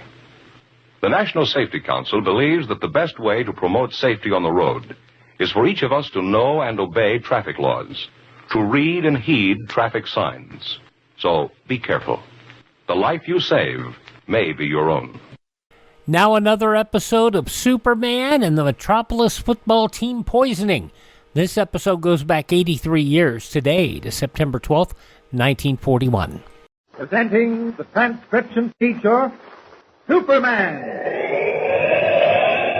Look, up in the sky. A bird. It's a plane. It's Superman. Yes, it's Superman, strange visitor from the planet Krypton, who came to Earth with powers and abilities far beyond those of mortal men.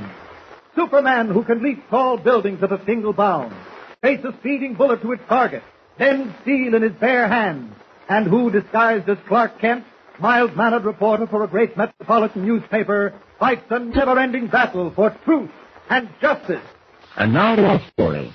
According to the terms of the Richards will, Metropolis University will receive $3 million provided it can raise $500,000 through its own efforts. There is only one possible way to raise the money: by having the football team win every game and play at the Rose Bowl. However, when the team collapsed in its game with State College, Clark Kent suspected dirty work. As Superman, he discovered who would benefit under the terms of the will if the university did not get the $3 million. With this information at hand, he and Jimmy Olsen went to the university to talk the matter over with Spike Taylor, the coach. While they were talking, Jimmy wandered into the training table kitchen, where he saw the cook dropping a strange liquid into the milk. He reported this to Kent at once. Hurrying into the kitchen, Kent and Taylor found the cook gone. After sending Jimmy home, they retired to Taylor's office, where we find them now. Listen.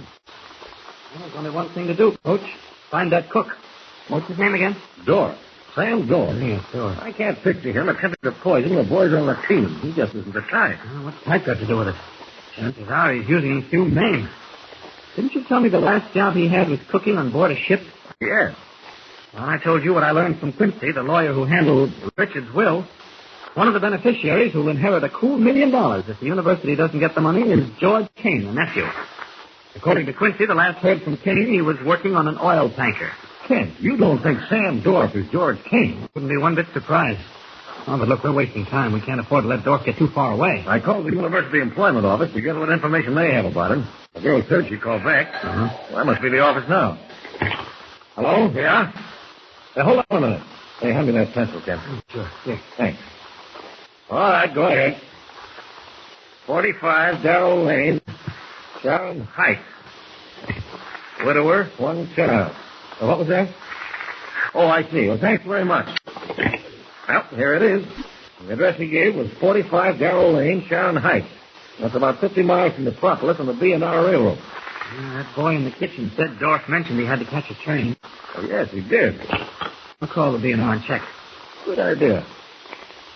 Operator, can you get me the train information bureau of the B&R Railroad? I have no directory. Thank you. I'll hold on. No, Coach, it seems a little strange that he lives in Sharon Heights. 50-mile train ride twice a day. Hello? Train information? Can you give me your evening schedule to Sharon Heights from Metropolis? That's right. Yes. 5:20, 7:10, 11:30. Is that all? No other connections, eh? All right, thank you. Well, he could have made the 7:10 if he rushed. It's 7:30 now. That means the train's left. Well, when does he get to Sharon Heights? We can call and have the police there pick him up. No, I don't think that's the way to handle it. I'll go after him and bring him back. What are you going to do, fly? Why, yes.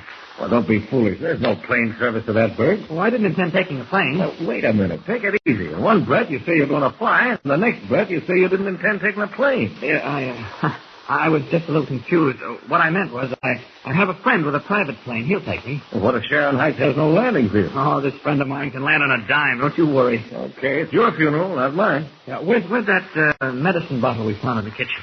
No, right here. I'll take it up and have Nelson or Stone analyze it. Good.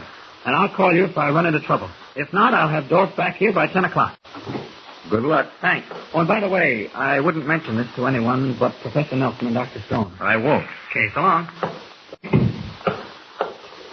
Leaving the University Athletic Building, Clark Kent cuts across the campus. Once the darkness has hemmed him in, he stops short, strips off his outer clothing, and leaps high into the air as Superman. Like some giant bird, he wheels in furious flight above the Metropolis Railroad station, and then follows two gleaming steel rails into the darkness. Soon his sharp ears pick up the distant wail of a locomotive whistle, and his amazing eyes spot puffs of gray smoke below him. Swooping down, he lands gently on the roof of a swaying coach, drops to the iron platform between the cars, and in a moment has covered the brilliant costume of Superman with the disguising business suit of Clark Kent, reporter. Opening the door, he enters the car like any other passenger.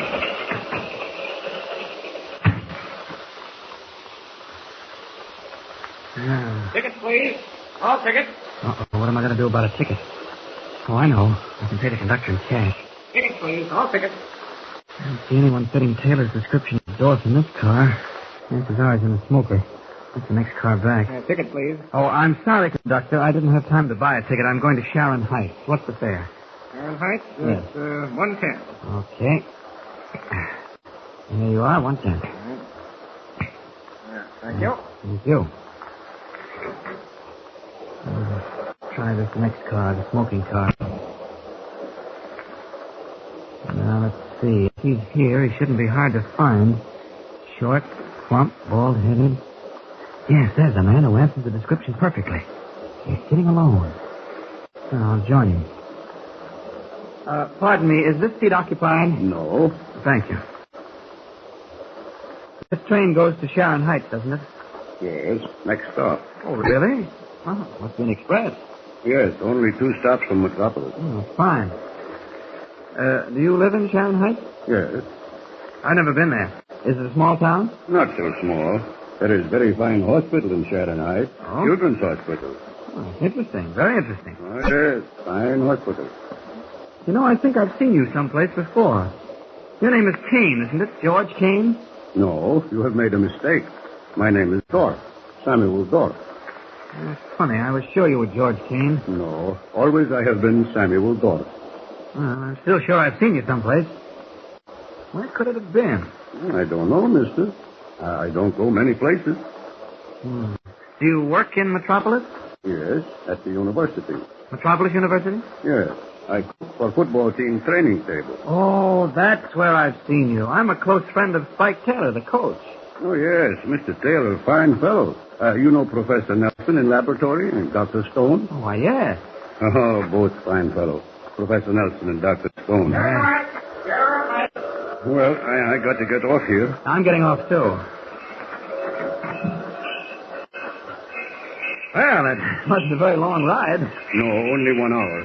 This is fast train. Some trains take hour and 40 minutes. Uh-huh. Well, here we are. Watch your step now. Right. So this is Sharon Heights, huh? Everything seems closed up. Yes, all except hospitals. Good night, mister. Which way are you going? I walk up the hill. Oh, well, I'm going that way, too. I'll keep you company. Fine. Yeah, I don't see a soul around here. No, everybody go to bed early in Sharon Heights. You come out here every night? Oh, no. Just once a week. It costs too much to ride the train every night and in the morning, too. Yes, I should think so. But you won't have to worry about that anymore, Dorf. Well, what do you mean? Hey, why do you hold my arm? This is as far as we go. No, I go to top of hill. No, I'm afraid not. You're coming back to Metropolis with me. You talk crazy, mister. Drop the innocent act, Dorf. It doesn't work any longer. Let go of my arm, please. You heard what I said, didn't you? We're going back to Metropolis. Let go, I said, mister. You make me mad. That won't help you a bit. Are you coming along quietly, or do I have to... Oh, you want to fight? I fight. Oh, so that's how it is, huh? You brought this on yourself, Dorf. Don't forget. I didn't want to have to do that, but it serves the purpose. Now I can get him back to Metropolis the fast way, as Superman. There we are. He's no lightweight, but I think I can make it. Up, and away!